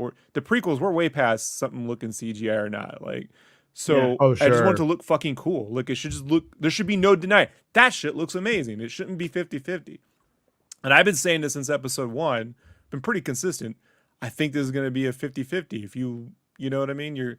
There's no reason to be like, this is dog, whatever, poodoo. It's not, but it's just like, this should be an easy win, but you know what I mean? Like a knock out the fucking park. Like you got to go watch this show. This is crazy. You know, like this should be the water cooler. Well, like we were saying, there's never a given with Star Wars. No matter, it's an assumption, and the assumptions don't pan out that way. Rudy, one last thing, dude. I think you're assuming that was it. You're not. He didn't say the time before last we fought. I was but the learner. Now I'm the master. So wait, okay. Wait and see on that one. Maybe it'll work for you. I suspect not, but if it does, let us know. Hey Santa, I know you're probably busy. I know you're. I'm sorry to hear about your uncle and stuff like that. So I hope you're doing okay, dude. And I sent you the invite if you want to come hang out. If you're busy, not up to it, no worries. But the invite is there if you want to come and share your Star Wars thoughts or whatever. Hello, me says Rudyard. How does this break canon? Oh yeah, it doesn't break canon. Let's not even go there. Please me. Whoa! Snap, Yeah. snap, crackle, Sorry about pop that. into Moida. I just did I hear a dinosaur? What was that? It's the new- Whoa! I think raptors are tearing Chris apart. That was a loud sneeze. I do apologize. Oh, were you sneezing? I thought that thing, not the raptor, but the thing that like spits in Jurassic Park where the things come out. Oh yeah. Oh, man, I thought, man, you're not supposed to go back there. I told you life finds a way. Yeah, no consistency in the franchise at all. Well, yeah, I understand that. I think that can be a valid critique, but the only way you're going to get consistency is if it's just the same person consistently making the same thing, and that's just never going to happen. It takes too much time, and you're going to have to roll with that if you want to continue to experience Star Wars as it is made, I think. Brian says, I think they will have a second fight where Obi-Wan is better and School's Vader. I think he needs to chat with Qui-Gon. Yeah, that's what's going to happen. Like I said, Qui-Gon's going to help him. Pinky Love, 6 out of 10, not good, not bad. Okay. If you watch it again, Pinky, and it changes for better or worse, come and tell us. I'm curious. Second viewing was better for me, so maybe it will be for you. Hello, me says Rudy Yard. There's another fight where Obi-Wan will beat him. Beat his ass. No, I don't know. I don't know if he beats his ass. But hello, me. It doesn't break canon. No, it doesn't. Uh-oh. Everybody watch out. Oh, hey. Obi-Wan. Hey. Oh, my goodness. So I had to drop out for a few minutes for a business meeting, but it ended very early, so I was able to jump back in. So yeah. Good to see you. I didn't get to watch your show this morning yet. I take the kids to school and all that stuff, and then got on, started covering this. What'd you think, man? Did it work for you? Were you happy? It did work for me, and I am very happy. Of the three, probably my favorite of the three. I'll have to rewatch it a few more times. I've watched the first two 3 times each, so I did take a couple more rewatchings to really land on it solidly. But look, it hit on all the right chords for me. But met or exceeded my expectations, so we're good. We're good. Yeah, I'm sensing a bit like of when all 6 parts are there. If you've never seen it and you just like watch through, you're gonna be like, yeah. But whereas as we do have a little bit of that thing where we watched part 1 and part 2, took the short break. It wasn't bad though. I'm not really complaining about it, but it wasn't bad. But then like we stop right here at this spot, and it's like it's a bit of like it's a huge bummer point to stop at. I mean, it just is what it is because Leia's captured and Obi-Wan Kenobi just got burned and he did, you know what I mean? All that kind of stuff. So you do feel like, oh man, you feel like it's a little bit on a down note. So I could kind of see how it's not, going to necessarily be a crowd pleaser in the moment. Well, I wasn't ready for it to end. That's for sure. Right. When it ended, I'm like, wait, what? Whoa, we need a few more minutes. So I was ready to go straight into episode 4. And one thing that came up for us this morning, and X-Wing dropped in to the chat. That old dog. I know he's a very unhappy camper. But and that's sad. But one thing that I'm seeing amongst the fandom today, in going to different outlets and watching, reading things, is that some of the continuity issues. Right, so. With the biggest one for me being when Obi-Wan and Yoda are having a little chat on Dagobah, and it's like, well, all hope is lost then. Well, there's another, right? So like Obi-Wan doesn't know about Leia. That's for me like the biggest hang up I have. But I'm with Rob. Like I had to learn through the prequels how to deal with that kind of crap, right? And it came from that came directly from George Lucas. So it's taken me a very long time. And I mentioned this morning on my stream that I think Alex Damon at Making Star Wars or not making. Look, I said yours. It's Star Wars Explained. Alex Damon, Star Wars Explained, kind of put it in perspective for me. Is that this is a galaxy far, far away, right? A long time ago, and if you go to, they've done these experiments where they have a classroom full of people, and the teachers up there. They'll have somebody come in and disrupt the classroom in some way, right? Different scenarios, but they disrupt the classroom in some way, and they go off. And then they separate out the students and they say, what happened? Everybody was in the same room. Everybody saw the same thing. But you'll get different variations. Rashomon effect. Yes. So if this is being told to us, right, if you really want this to lock tight for the continuity reasons and for storytelling purposes, what's the source or sources, right? Are these coming from multiple sources? At one point it was R2D2, another it was the Journal of the Wills. I could fix this for you right now if you want me to. I can fix it for you. So here's the thing. In this story, no, there is another. In Kenobi's logic, his thinking. If Leia, as to use Owen's words, is showing, who cares about Luke? Let's go, Leia. Belle, I'm taking Leia and we're going to train her now. So Leia never overtly shows. So when no, there is another, she's just a rebel as far as he's concerned with some intuition. It makes sense. Padme was, Padme kind of had that kind of thing too. He's seeing Padme. He's not seeing Anakin. And when he meets Luke, he's seeing Anakin. So I think in terms of the psychology, like that was always a problem with the story, is that you need to make Leia special, but you can't go too far. When they were filming the stuff with the cousin where she berates her cousin, Obi-Wan doesn't see that, but that's supposed to be Leia using a bit of intuition to tear that kid apart. It's not just her that she's bright and analytical and can just tear into him and figure him out because she's smart. She's actually reading the guy. She's like reading his heart in that moment, was the idea behind the scene, just so you know. And so they struggled with that. What can Kenobi see and what can Kenobi understand from Leia? So I don't think they necessarily broke it, at least not for me, but I just use that as an example, right? Yeah. And people are bringing up all kinds of things, and I see in the chat, like bringing up the when I left you, what left you, right? Like, and all of that. The last thing I saw, Santa, which was that. No, this is all stupid. Right. I see all of that kind of stuff. I get you guys. Right? I've been there through the whole thing, but I've had to come to terms with the storytelling is not going to be, consistent. It's just not. George Lucas isn't consistent. So we have to kind of go into how else can we look at canon? How else can we look at the story being told that give us some explanation? And for me, Alex Damon's works the best, is that we have multiple sources, And, well, I mean, that to me is a huge mental gymnastic I'm not willing to jump into, but I am willing to look at it through the realistic lens of the needs of the audience is not the same. See, what I need in the story. No, Jason. See, it's like Tolkien told me the Lord of the Rings. There's two of you. But M. Night Shyamalan told me about the Hobbit trilogy. Different storytellers, Jason.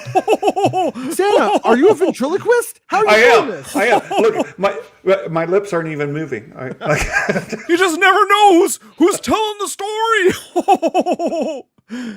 All right. Yeah, Ben's like, I watch these shows at 3 a.m. laugh out loud. But Jason, what's your mark for this episode? Like what would I give it in terms of like a number? My second viewing, I would give it I want to give it an 8. I feel like the 7 is like too low. But at the same time, I don't know if it's like a true 8. And I always will say this: I don't think a 10 is obtainable. So if a 10 is obtainable to you, then my 9 is your 10. So look at it that way. Yeah. So in which case, it's a 9 for if you think 10 is obtainable. but I think 10 is perfect and nothing is ever perfect, except for me when I play that sweet solo. No, I'm kidding. That's not true at all. I'm the worst soloist, Jason, oh yeah, so that's the one I already read. And wait, I see what you did there. You did what the Kenobi guy says in the show with the boars. Sam, how's it going, Sam? How you been, man? I think what is meant to be cliffhangers are spun into criticism, and I'm hoping we get all those loose ends tied up. How does Reva know he's Anakin? Worst show ever. Yeah, but also, like, I mean, are we so creatively bankrupt that the idea that she does know befuddles us and ruins the whole thing? Maybe not me though. I'm perfectly fine with imagining. I mean, look at what I know, and I'm not even in Lucasfilm. I think somebody knows. I think there's a Jason Ward out there who knows that he's Anakin. Who wrote the series? The final version, who brought all of the stuff together, is Joby Harold. Okay. Yeah. I think it was a movie, and then the movie was adapted to a series. It was meh. They decided not to make that version. Then Joby Harold comes in with his take, and then I guess brings it all together. Yeah, so I guess the follow-up question to that is, well, what kind of story overview you've kind of alluded to? Like, yeah, they know. They've talked about this, right? So what kind of story overview did, say, Filoni or anybody else have before the scripts made it to filming? So like I truly, I mean, I'm speaking, I'm out of my element here, but one thing that I've heard, like how it generally works, like I've heard about critiques from people within Lucasfilm at story group meetings. And so basically, like, they're going to go do their like thing. Like Filoni's not going to come in here like, I'm the captain, like everybody, like, but he might read it and he might go, what I got a problem was like in Clone Wars, we had, his name is Ben. So if you go into the reason for that, it kind of has to like line up, but the motivation here doesn't make sense. And so then I think they would just like amend it. But I also don't think it's like as dictator based as like it can be presented as across the board for many of those people. I think that it's more like like in college when you have a peer review group, you know what I mean, for writing. I mean, at the end of the day, they're gonna go and they're gonna critique it and then give constructive criticism. But I don't know. I don't get the impression that they're too hard. I mean, look at what Filoni was saying at the Bad Batch panel about the Bad Batch. I mean, that right there was also kind of telling to how, maybe he takes Bad Batch less seriously than Kenobi. But I do think that like Filoni's input was probably more as a creative consultant, in the fact that the dude wrote probably Obi-Wan Kenobi more than anyone else in the history of the franchise via the Clone Wars, or had a hand in it. That's just my guess though. I could be overstepping the boundaries of how this really works. So just to be honest and clear. Yeah, well, I think that ultimately that's sort of what people are going to be asking. The people who are tied up on one knot or another are going to be, and who are throwing stones at the thing, saying, they don't, Lucasfilm, or they love to say Disney. Disney doesn't know how to Star Wars, whatever. It's Lucasfilm. When you just said Disney, did it have a $sign for the S? No. Oh boy. Yeah, sure. I'll take all the shield money they want to send, but at the same time, those are going to be the criticisms. Like, they don't know how to Star Wars. Well, is there any rebuttal to that? Is there anything that says, no, these people do know, and maybe you need to check yourself and maybe see what they're telling? Mm-hmm. Well, I mean, yeah, at the end of the day, it's like, I mean, and I'm not saying like just go with it and like just fucking turn off your brain and go with it. Like I'm not asking that of anybody, but it's like, I don't know, like I remember like going out with a girlfriend in high school, and we went to golf and stuff from Karate Kid, and I didn't want to go. And I love golf and stuff, man, but I had the worst time because I was resistant the whole time because I wanted to do something else. And like, so I think if you go in purposely being resistant, then you're not going to have a good time. But I also, I'm not crazy about saying this is a real fan, this is a fake fan, blah, blah, blah. That kind of, that's just all fucking bullshit. At the end of the day, though, I don't think that most of these people are actually like Star Wars fans. They're more of social media climbers that Star Wars becomes the fuel to that fire. That's the way I would put it. Maybe I'm way cynical though, but I've seen a lot of stuff, Santa. I've been through a lot of Star Wars on the internet. Me too. And I realize a lot of this is coming from the social or culture war that is going on in our country, and anything said by anybody, and especially things that make their way into these franchises, get overly scrutinized from the lens of that, right? And if you're wearing those lenses and everything affects you that way, it doesn't matter what you watch, whether it's Star Wars or anything else. That criticism is going to, make its way to the surface, and unfortunately, that tends to get repeated by people who are fans, who aren't critically thinking. And one of the things I've heard, and you said it just a little bit ago, is I didn't come to my opinions by listening to what somebody else had to say. I came to my opinions from watching the show. Yeah. A lot of times you'll hear like these people that have done 350 videos on The Last Jedi and saw it once. Well, and I think that makes it easier to keep making videos on it as you continue. But if you realistically looked at it, like I didn't, maybe it's a bad example because it's makes people weird, doesn't it? Like you say Last Jedi, some people get triggered by it. But and to go back to this one, I actually the stuff I'm hearing about, I wanted to hit on this too, but we'll go back to what Young Boomer said. What they're doing with Sabe in the comics sounds kind of cool, and overall, and I kind of keep wondering if potentially that could lead to getting Keira Knightley to play Sabe in some of these like Star Wars stories if she doesn't die. I don't know if she's already dead in the comics or anything, but I kind of wonder if that could happen, because getting Keira Knightley in Star Wars has happened before, and I think it could happen again. And I think that's actually like could be an interesting character to develop in live action if they ever wanted to. It's kind of our alternate Padme in a way. Cozy, I kind of wonder why they didn't mention the Grand Inquisitor at all. That was kind of weird. Yeah, I think it's a fake out. I am seriously, I'm thinking it's a fake out. And like I got like the story beats for the end of the series, we talked about. Part of me keeps going, and I wonder if we're just gonna see him there, and like Rebus is completely exposed by the end of it. Lied, fucked him over, didn't actually kill him, and then that's the double failure. You're gonna die. You're probably gonna die just for messing up the Kenobi situation, anyways. But that definitely, I mean, that's it's over for her. That's the case. What? So, do you think that Reva is secretly like undercover trying to get close to Vader to kill him? There's that theory is out there that she wants to assassinate Vader.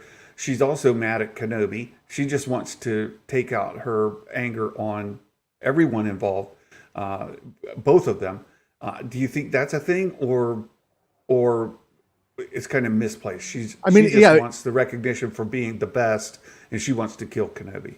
Yeah, if we want to get like real conspiracy theorist on all of it, I mean, could I see a conspiracy, a plot, an idea where I can't kill Darth Vader, but Kenobi can? If I spring Kenobi, he murders Vader, Palpatine's going to kill him. Now I'm the Sith apprentice. I mean, that's a way right up to the top. Not the top of the top, but that's the way to become a Sith apprentice right there. So I can see like those kinds of ideas, but I also don't think anybody should fall in love with one of those and then have it ruined for you because it doesn't go that way, because no one is necessarily saying it does. But yeah, I mean, it could though. I mean, we'll have to see. Start this culture war, adding fire to it. Yeah. Oh boy. The Amber Heard trial the verdict is in. Let's never speak about that on this show. Okay. What We've done a happened? very good job of never speaking about that, Santa. But here you are with What- your what- I wanna National know now. Enquirer. You were at the supermarket today reading that National Enquirer, Santa. Getting those scratch offs, right? All I had to do is wave the bait in front of Jason. Now he's like, oh, I have to know. Someone So- say divorce? Ooh, you're just triggering them, What dude. is it? What is it? The short of it seems to be that they're not buying Amber's line. No, okay. So they're still reading off. There's a whole ton of things, but they're still reading off. But they said, do you believe that Johnny Depp defamed Amber Heard? They said no. Do they believe that she defamed Johnny Depp? Yes. So, but then there's bazillion things, and how much money? I don't know.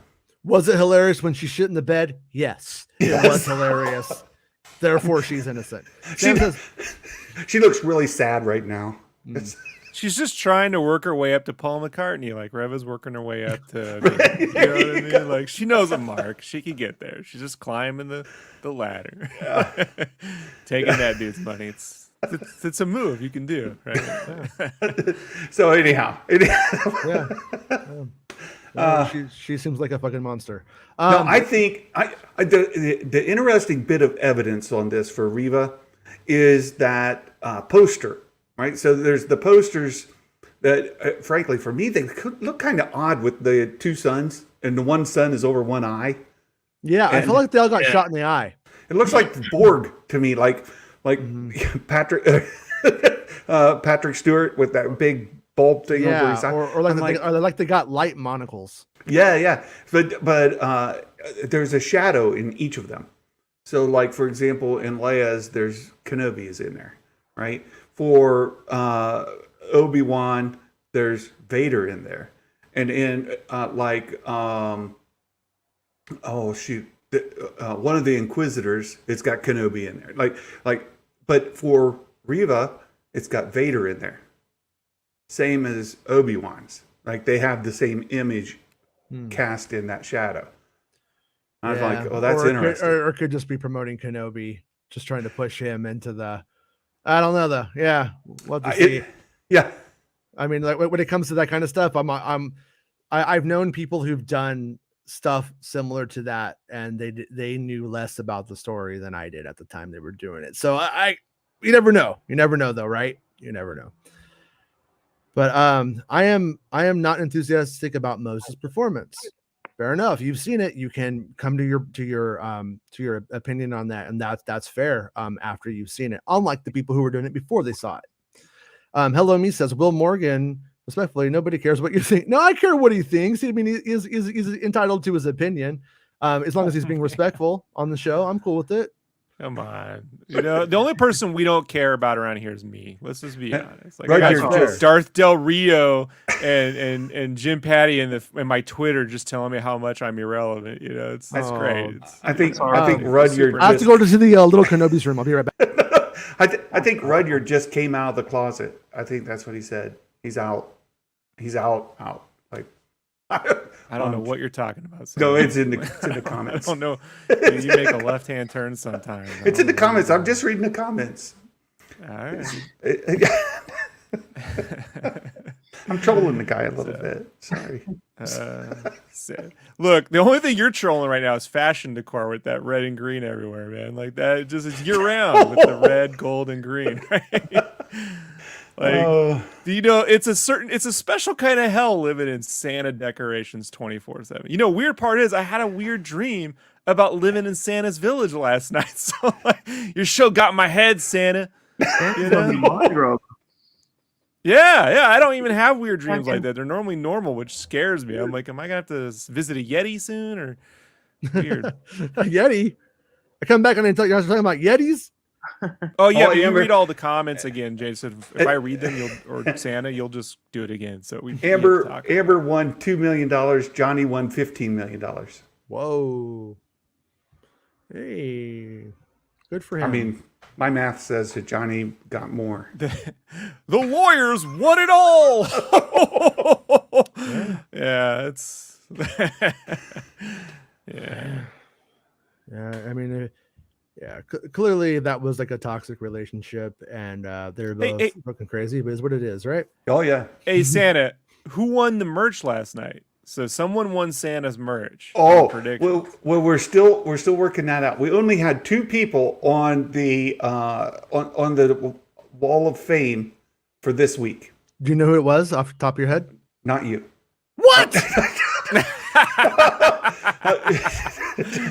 It was that speeder. Okay, I need to ask you. What did that count as a speeder? No, Okay.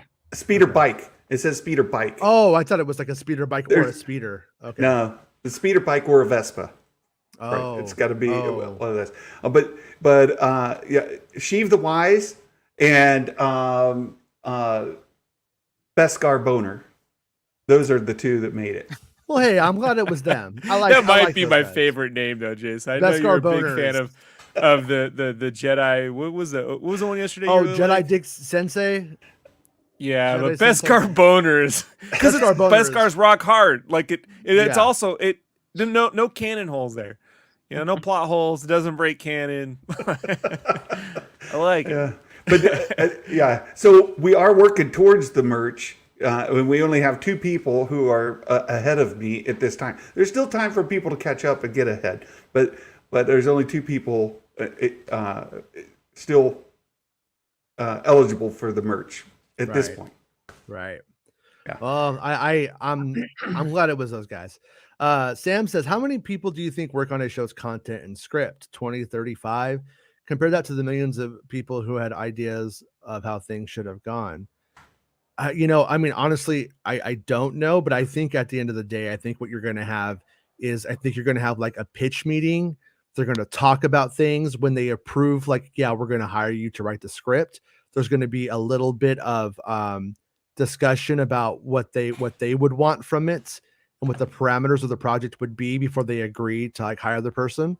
And then they probably go through, the person writes it, and then you probably have a good 15 people to 20 people in the story group who will then analyze it and give their opinions. And then depending on the process of what happens after that, it will get kicked over to more writers. But like when it comes to like your standard like movie, it's not totally uncommon on like a blockbuster kind of fucking movie to have like 5 writers on a film, from what I understand. So yeah, and it's never the same though. Like if you get down to it, like Rian Johnson's going to write his thing and direct it. So if you have like a writer director person who specifically does that, or like the Taika Waititi movie, his writer is doing the majority of the work from what I understand. And then he offers some stuff and he's a writer on it, but it's like a very loose interpretation of that. Like he definitely writes on it, but it's not like he's not at the keyboard, I don't think. So at the end of the day, like that one, if the Taika Waititi movie does in fact happen, hopefully it does, but we'll probably see 2 writers on that one. But Gotcha. yeah. But I gotta go to work, boys. So Jason, Rob, Santa, hopefully see you soon. make that money. See you guys. Bye. Have a great Peace, day. dude. All right. Did you call him Steve? I didn't.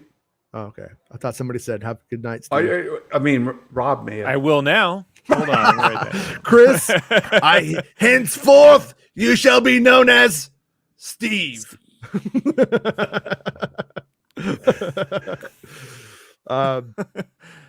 Sir Tech Dark said low budget episode, but still fine. When Kenobi gets connected with the Force again, we'll get the real lightsaber fight. Yeah, I think that's like pretty clear, like where this is going, and stuff, and that's my hope, man. It would be super crazy if that's not where this goes, but yeah. But I mean, like overall, I am seriously like happy with the episode. So if you were to rank, and Rob is like 1, 2, 3, which episode would be first, second, third? I would go 1, 3, 2. How about you, Rob? Yeah, I don't know. I just don't rank unless the show's so wildly out of sync, like Boba. Like a show's a show to me. I don't really get. I know it sounds like a cop out, but I'm pretty honest around here about my opinions. It's just the series I think has been consistent for every episode. You could say that the subject matter wasn't your liking. You'd rather see more Vader versus Obi-Wan. Who wouldn't? But I think it's just been consistent in its tone and execution across the board. You know. So, Yeah, and they're I all felt about like the same. I feel like that first episode was like as a tone setter was very, very powerful. And on the second episode, my memory tends to remember it as a lot of Leia going, "I don't trust you," and running around from him. And even though if it's that's not that might be like misplaced, but that's kind of like where my head goes on that one.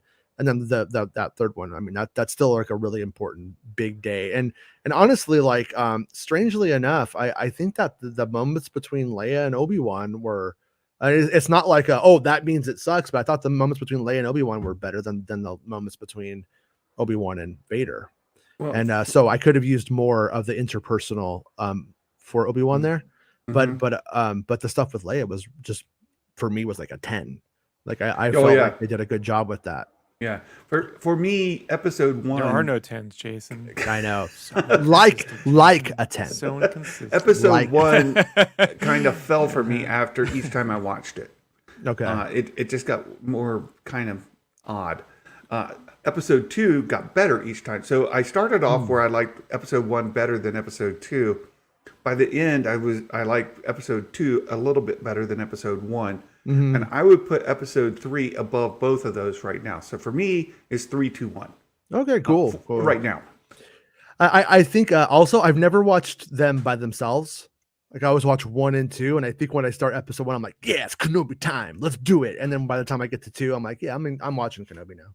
You know, so yeah, but I do get where Rob's coming from. It's like, you know, you really it's the kind of like chicken or the egg thing. You kind of need what came before to get to the next part. So, you know, how do you take that? It's like rating chapters of a book. Unless it's so out of sync, it's just a chapter that sets up the next chapter. You know, you remove it if you remove it after having read it, yeah, you can redo that because you read it. But if you've never read it and you just jump the chapter, you'd be like, well, what happened here? I'm confused. Well, why are they doing this? So the show's consistent. For me, it's not exactly my consistent cup of tea.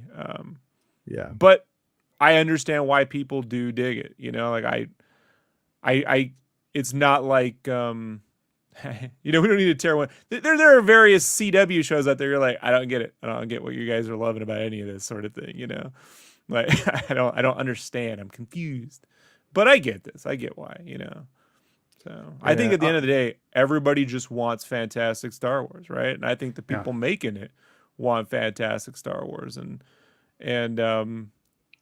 so long as everyone is in the pursuit of that and not in the pursuit of, well, we have to do it because if we don't, then we'll become irrelevant. That, you know what I mean? Then we're always going to get better and better Star Wars, up or down, whatever you want. It will over time get better. Yeah. You know, is that a fair statement? Can people who disagree with me agree with that's a pretty fair statement? Like, because I still think this is better, you know, story wise than what we were getting in the prequels for me. Like I could, you know, this was material that I felt should have probably been in that third movie, you know, like there's stuff here where I could see bits, you know, so I'm, you know, from that end, great. It's just always in pursuit of like how to, you know, always learning what worked. And then what didn't work, well, you know, we won't try it exactly that same way again. You know. Yeah. Yeah. I think that's a really good take, Rob. Actually, you know, it's fine to enjoy the shows for what they are, and to criticize where maybe they don't, you know, meet whatever it is you're looking for. And that'll change person to person. It's all, you know, subjective, and it changes person to person, and all of that is fair. And that kind of feedback can only result in better Star Wars down the road. And that's what we all want, better Star Wars. And I wholeheartedly agree with you that all of this is better than what we got in the prequels, and it makes me very happy. Now, from this budget standpoint, and people talking about it looks low budget, it looks like, you know, small set, that kind of thing. Maybe that's fair to some degree, especially if you take in the technology of the era. But that's not that's not a big detraction for me. Maybe it's just me. I'm. We see how you live, Santa. I mean, look at that. Oh, Yeah. yes, we do. Low budget's what made Christmas happen. You know. Yeah. Oh, So good Santa, stuff. how come every time you brought presents to my grandparents' house, all the toys were from Pick and Save? Why'd you do that to me at my grandparents' house? hey, Santa, what's with the peanut brittle?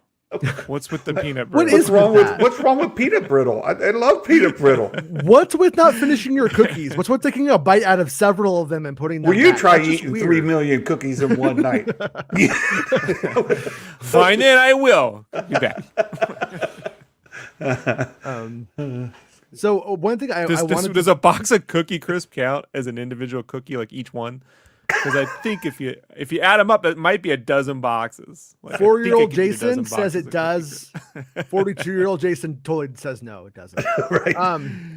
We should hold on, Jason. We should definitely do a cereal day. You know what I mean? Where we all, when the cartoon comes out, we'll get like, what's your fucking? I'm gonna chomp some Kenobi cereal when it comes out. It's supposed to come out this month. I haven't seen it. I looked for it at the store.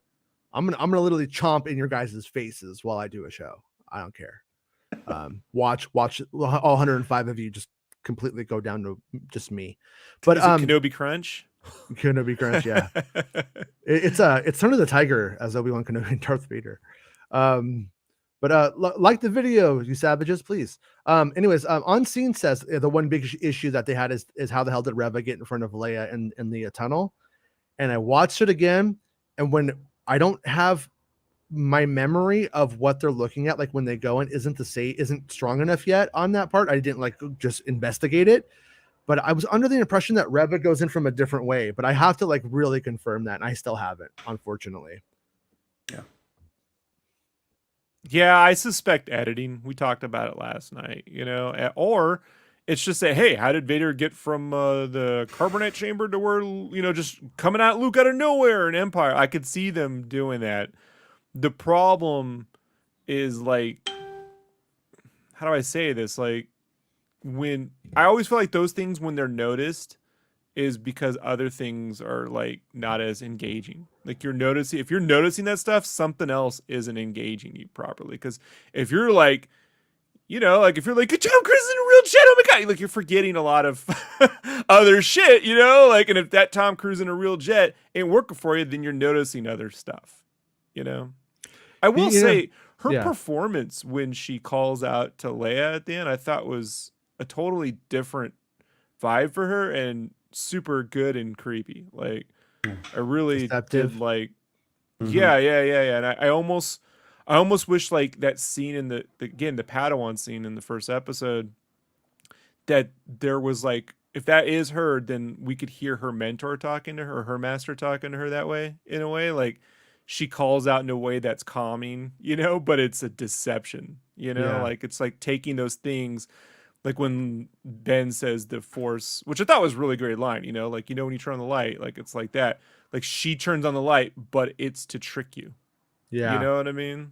Like, Sam's making me think of something here. He says, I mean, you could question anything, like why did Vader let Luke fall on Bespin and not force catch him? And in a weird way, you could almost call consistency in that same thing, and that he confronts Luke, cuts off his hand, and then like watches him fall, and he's like in his mind, we're like, they're not done. But you know, so in a weird way, he kind of does the same thing with Kenobi. Maybe that's a stretch, but if you like the stretch, that'll help you not pull a muscle.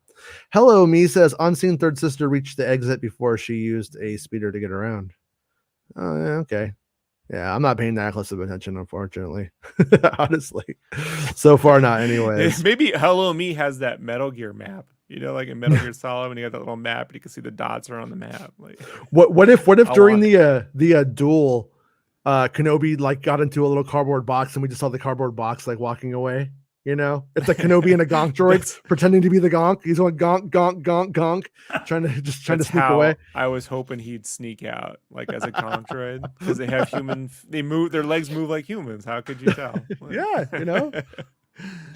Yeah. Hello, me says this show's been an 8.8 out of 10 for him. Bubba was a 7, Amanda was a 10 out of 10. So I think I think I agree with your with the ratio between the three. I'm with you there. I'm loving the show. 9 out of 10 so far. Nice. Adrian says the TV format comes with its advantages, the total length, but also shortcomings, the episodic length. Watching the whole thing will make for a far more enjoyable experience. I already love it. Ha. Yeah, that's what I'm thinking too. I'm like I am thinking like when I get in the Kenobi mood and I put all 6 parts on and I just like go through the thing. I think that like a lot of the hangups that, or I shouldn't even say hangups, but the things that stick out, I think you'll just be able to move past it on to the next part. It doesn't mean that those things still aren't weak. It just means you don't have to dwell on them as much as on a week to week viewing of anything, you know, like Rob always says, like if in a perfect world, we wouldn't review these episode by episode. We watch the whole thing and then just review it. But because we do the show daily, kind of how we do it, or, you know, even if it was weekly. So, Well, that's also, I would say, if you want to be critical of Lucasfilm and Disney, if you're going to release the episodes individually, I'm not saying you need a procedural opening and ending, but they can't feel like you just cut the switch off. And I think this episode's ending to me felt the most like they just turn it off. Like, what? You know, like the music or the editing should be culminating in this big, you know, kind of thing.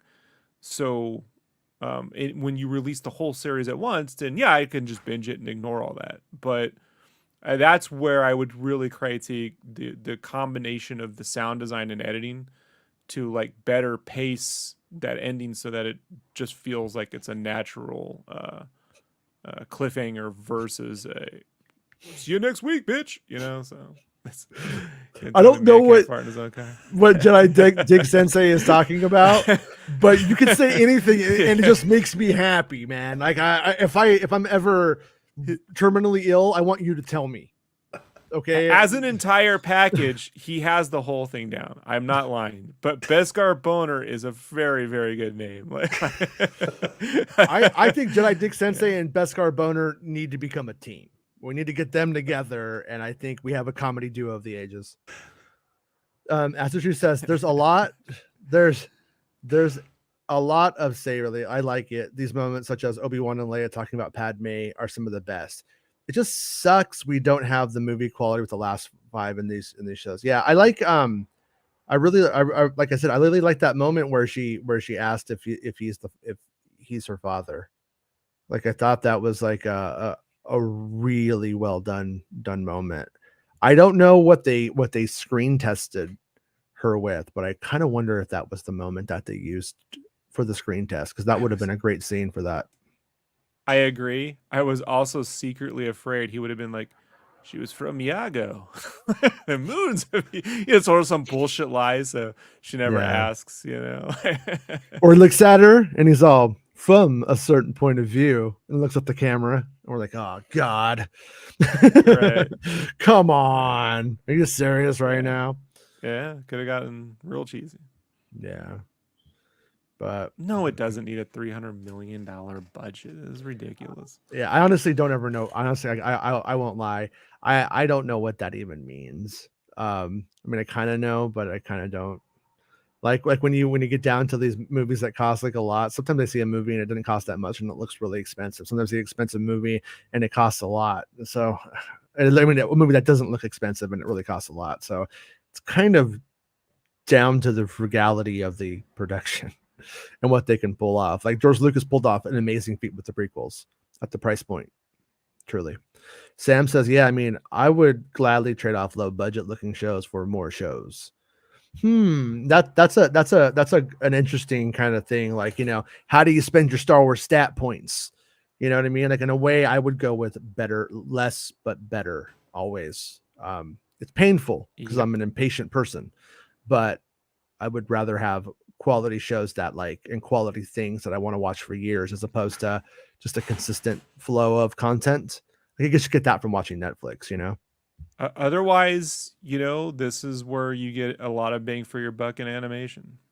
You know, you can get a lot of visual oomph for a fraction of the cost in some ways, you know, like not in terms of the animating part, but all the exteriors and so like, I just think like, yeah, I don't know, like guys, do you really want I think back to Rebel Assault. I mean, anyone here in the audience remember that fucking game? Like where it's all full motion video. You know, like, yeah, it's amazing little thing that you did that in 1991. You know, I don't think that is what you want as a TV series. And that's kind of where you head down. I think making Star Wars is not the show, but making Star Wars is harder than making a Hawkeye show because Hawkeye making can Star take Wars place is in New hard. York. Yeah. Weird, right? Yeah. It's Beskar Boner hard. Hard as Beskar Boner. I mean, remember, look how long it took them to get the Andor trailer up, and how long are people like, I don't even know what this is about. Why don't we want to see it? There's this weird, you know, like maybe that one took longer to put together. You know, we don't know, but it certainly held back on it the longest. You know, so yeah. I'm interested to see how both those play out this year. You know, between the two. Same. I'm running into server issues at work. Okay. So got to run. But thank you for stopping by. Absolutely. The naughty list is incredibly high since Kenobi premiered. It's breaking all the boards. and Rob would know. And Rob, see you guys. Take care. Well, Bye, dude. See you later, I had man. to learn to make my own toys because Santa stopped serving Rob in 1986. You know. No, I was gonna say Darth City. It's important to have your opinion and to feel what you're feeling. Nothing wrong with that. But like, you know, you can't just like tell people they're nuts because they don't have the same like, you know, opinion as you. Any more than they would, and it would be like to call somebody racist because they think the Reva performance is bad. But for instance, like that's not what's really happening here. That's just what what certain people are deflecting to. But I'm not trying to pick on you, but it's like, you know, if it worked, if it was a 10 out of 10 for somebody, be happy that that person got a 10 out of 10 because life is shit and it sucks. And if that person had a 10 out of 10 life experience in that moment, let them have it, man. You know, be cool. That was bring baggage into our first viewing, says Sam. That's fucking truth. I think whether the episode has rewatch value is a better gauge of its quality. Also true. That's what I used to tell people. Like back in the day, they used to call me a liar, saying I liked the prequels, saying that like I was trolling or I was lying to myself or whatever. And it's just like when you guys don't exist and I'm watching it by myself, like I think I'm enjoying myself or I wouldn't be doing it. You know what I mean? It's it's strange. It's odd. It's so odd, man. I mean, look, it is, you are a mark for vicious attack if you tell people you don't like Nintendo games today. But if you said in 1996 Nintendo was the best, you were attacked for being a little kid and not growing up. You know what I mean? And real gaming's on the PlayStation. So it is funny when you have a little bit of, you know, years under your belt. If you can, you know, remove your own bias and just contextualize the absurdity of some of the arguments amongst fandom, you know. Yeah. You know, it definitely, like, you know, I don't know, like some weird random anime somebody's into, like, I love it so much, you gotta see it, and then you see it and you're just like, you know, no thanks. It's not for me. I could never imagine you watching all the episodes of Haikyuu that I watched. Like I just like, I don't think it's Jason's thing. My hope with any series, whether it's a Marvel series, a Star Wars series, a Stranger Things, is that the people making it are even way more critical towards the product than we are. When they buy into their own shit is when I get like, oh no. You know, like I feel like Fast and the Furious franchise used to be like dumb fun, but now it's like they're really buying into their own shit, aren't they? You know, like this is I don't know, that's good. You know, like James Bond had that problem in the late 90s. I felt it was really buying in. This is Bond, you'll go. And then that did not work for them, and they had to rethink it, you know, after the Bourne movies and stuff too. So yeah, young Boomer is with me on that Leia moment with you know, the father moment. Yeah. Thomas says, I think Vader hyped up his own meeting with Kenobi and felt left down, and with how weak Kenobi seemed, so it let him go so he can, have better satisfaction beating him as an equal. Yeah, I mean, it could be. It could be. I mean, I mean, he might just in certain ways too just be a sadist who just likes to look at the person falling down the thing and laying there and revels in it, and then follows up with this next thing. I don't know. I think there's all kinds of ways we can take that stuff, and I think it's fair to say it shouldn't be left open. Like clear, concise writing doesn't leave room for interpretation. But then I also think with Star Wars, the audience is so vast and so big. At times, they almost have to. And but I don't know what the right answer is, and I'm not pretending to to have it or to know. So yeah, Thomas goes on to say, pretty much playing with his prey and wanting to crush his entire persona. Yeah, yeah, there was definitely something to that. Yeah, I'm not a big fan of the music. Right.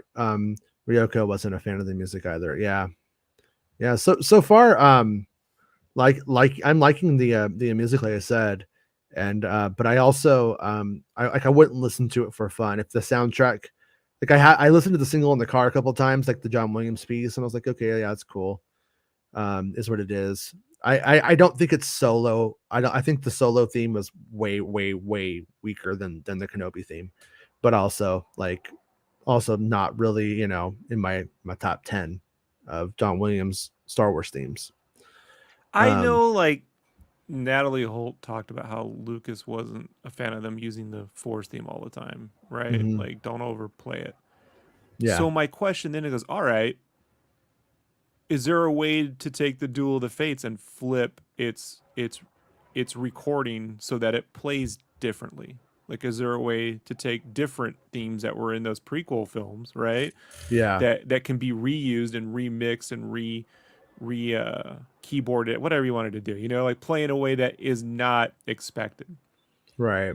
And that's the thing. Not to just continually reuse films themes, because I like when they make new music, but this right now, I think getting inside the head of a character, short of like having them say things out loud or hearing their voices, which they're not going to do with the hearing voices, the musical cues can have a way of like getting you to feel like you understand what the character's thinking a little bit better, Yeah.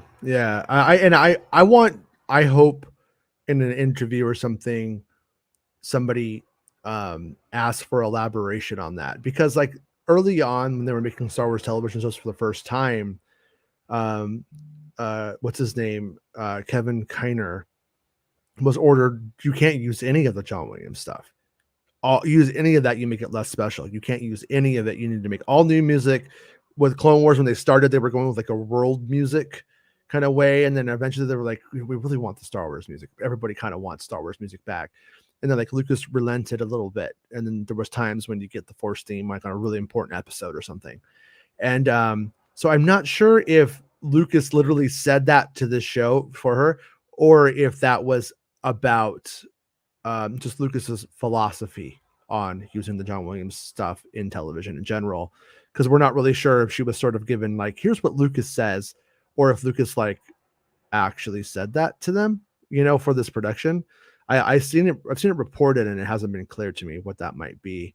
And then Marty really enjoyed Reva in the episode, and her character is starting to develop layers. Azuchu says, all my friends haven't enjoyed anything from Disney era aside from Rogue One and some Mando. It sucks. I have enjoyed everything, especially the films. They wanted Kenobi to be good, but it isn't to them. And so, yeah, I mean, like, that's there does like come a point, like Rob was saying, like with the prequels, if it doesn't work for you and it continues to not work for you, stop watching it. You know what I mean? Like at the end of the day, like it just doesn't work for you. Just move on, or try the new thing. And if the new thing feels like more of what wasn't working for you, move on. That's what I say. Like there was this person in the comments on the YouTube video from last night going like, Obi woke Kenobi and all of this stuff is woke, so I'm out. And it's like, you weren't out from the wokeness after Star Wars Rebels. You weren't out from the wokeness of the Force Awakens, or from the Last Jedi, from Revenge Solo. It's pretty but pretty let's just woke, let's just this is how pretend democracy dies with thunderous applause. let's just pretend that's not even the case, though. I'm talking about like in the last 5 years, this person is clearly must have a learning disability to continue to do the same mistake and go, oh, this time it's going to be different, you know? So, but yeah, it's like if things don't work for you, just freaking move on, you know? I mean, that's what I do. Like, happens to me with bands all the time. Hey, X-Wing, how's it going, dude? Hope you're having a good day. Hope the episode grows on you. Sorry, I'm only seeing this now, way later, but I got really backlogged here on the comments. There's too many comments for me old eyes to catch up with. So yeah. Sucked with the big sucked logo says, what do you think about Vader watching Obi across the fire? I think he had sympathy and resentment for Obi-Wan in that moment. At the same time, he knew he'd catch him again anyway. I think you're onto something there personally. I mean, that's like my reading. My reading is it's like mixed. My reading is he's like, you're fucking pathetic. My reading is it hurts him to see that great man fucking, flailing on the floor weak. And he has bad values now. He's valuing might over right and that kind of shit. So I have to think that's how he is seeing that moment. And if you want to get extra sadistic on it, because none of that works for you, maybe he wants Kenobi to live a burned existence like he does to some extent. Maybe he wants to let him live a day in his bacon wrapped shoes, so to speak. I don't know. But now I'm imagining a metallic sound of a fart. Don't tell me we are about to get a boring filler episode next week. I don't think it's boring, but I'm not promising anything. You know what I mean? I can't. So I can't. But I was under the impression that that this next episode is, if there was ever like kind of a standalone kind of thing, this would be closer to the standalone kind of thing. But it's it connects to the story. It's not like now we're going to see what's happening with the Mandalorian when he was a teenager. Like, it's not going to do something like that. But standalone Filoni. Well, what they call it in book writing would be you have a scene which things happen, and then you have a sequel which deals with what happened in the scene and sets up the next scene. So chapter. This was a scene chapter. We saw the Vader him fight. We need the sequel, the aftermath of that, to set up the next scene. Chapter. Right. Basically the idea. So. Yeah, Steven asks, can somebody tell me why Vader let Obi-Wan get rescued on the other side of the fire? Can't he like force jump over it? See, in a weird way, I think we kind of answer our own question. Yeah, he can. So looking at episode 9, Rey and Kylo jump like 10 meters high. So yeah, I mean, but he doesn't. So I think that is the takeaway, is that he doesn't. He can and he doesn't. But I also think, and I'm not saying you're saying this, Stephen, but also if you want to be like a complete dick, you could be like, oh, because Deborah Chow went to craft services, started eat a bagel and fucking texting on her phone. But clearly that's not what it is. There's intent here. But well, also a bagel sounds good. Can't have it though. It's the week. It does sound good. Sound good. With cream cheese on it. I got a little pecan apple butter. I'd say the next episode is the Clone Wars with Anakin. Next episode's Nur. Next episode's going to be on the planet Nur, and and then there is no Clone Wars, but the flashback to the era of the Clone Wars with Anakin and Obi-Wan is in the 5th episode. Still believe that to be true. So Arya thinks the budget is clearly really low. Excuse my French, but why the fuck didn't this show get the biggest funding ever? This is almost Kenobi. Even Andor show looks better, but Kenobi is the most important. I have a theory about this. I've talked to people in the industry about it, and they're like, "Yeah, I can see that." But this is still a theory. It's not like a confirmed thing, you know. But when they started to make the show, that was during the worst parts of the pandemic still. And remember, like I was saying, they couldn't even get Gilroy over to the UK to leave New York. He wouldn't be able to come back, and he wouldn't be able to leave. It was impossible. So Ewan McGregor would have had to have gone to the UK and would have to brought his whole family. He wouldn't be able to come back during the production of it, probably. So there would be a good chance during a pandemic that I know the dude took seriously, because I always saw that dude like really honoring the mask stuff and everything. Good on him. But I don't see. Yeah. So I think that it was like, if we were going to get it, they were going to do it here. And if they were going to do it here, it was going to be using this one got 2 exterior locations, unlike most. But this one got two exterior locations and the volume. I think it was this way or no way. And I think they went with this way, personally. And yeah, so, would it ultimately have looked a lot better if it had been filmed? It would have. It would have probably had the same quality as Cassian. And at the end of the day, too, on another note, I mean, no disrespect to the crew in Los Angeles, but the crew on Cassian is ostensibly the same as the crew on the films. It's a lot of the same people, a lot of the same everything. So that does help give you that cinematic vibe, like in Cassian, just right off the bat. It's the same people. Like they kind of like, this is Star Wars, we do this. There's no like figuring it out as much. Whereas in Los Angeles, there is some extent there are people who are coming off of just really standard American TV shows that are now adhering to the Star Wars aesthetic. No more Vader in Episode 4. By the way, when Reva looked at the Jedi logo, I was 100% expecting her flashback. Damn it. Me too. I really, really did think that's where that was going to happen. And one thing I wanted to throw out there too, didn't we see a screenshot of Tala in the Imperial outfit on Nur? It's a clue there. I only remember that shot where she's walking in front of the bushes. I remember a still image of her with some Inquisitors in the fortress, and I started to speak. If that doesn't happen, that it was a fake out on purpose. Could be, but I don't know. But oh shit, we've gone 2.5 hours. I think we're gonna call it a show. I think we did it, and I want to re-energize my batteries a little bit here. So, anyways, thanks everyone for liking the video and subscribing, having the bell clicked, being a channel member. Thank you for the super chats today and all of that jazz. And yeah, if anything else happens, I will jump back on, report it. And if I have anything else to say about any of this stuff, I'll come back and do it and say it. And I hope you guys enjoyed it, and I hope you guys enjoy yourselves. And if you didn't enjoy yourselves, do something that you do enjoy, whatever that happens to be. I know what you do, you weirdos. And remember, some days are rainy, some days aren't. Some days Mapuzo's wet, some day Mapuzo's not. You know what I mean? All right, everyone. Thanks, Rob, for coming in and hanging out again on this same topic as last night. But anytime. Get to drawing. Right, bye, everybody. People are like, oh, why is he here? You should get rid of him. He's the worst part of the show. He doesn't like any Star Wars. I know.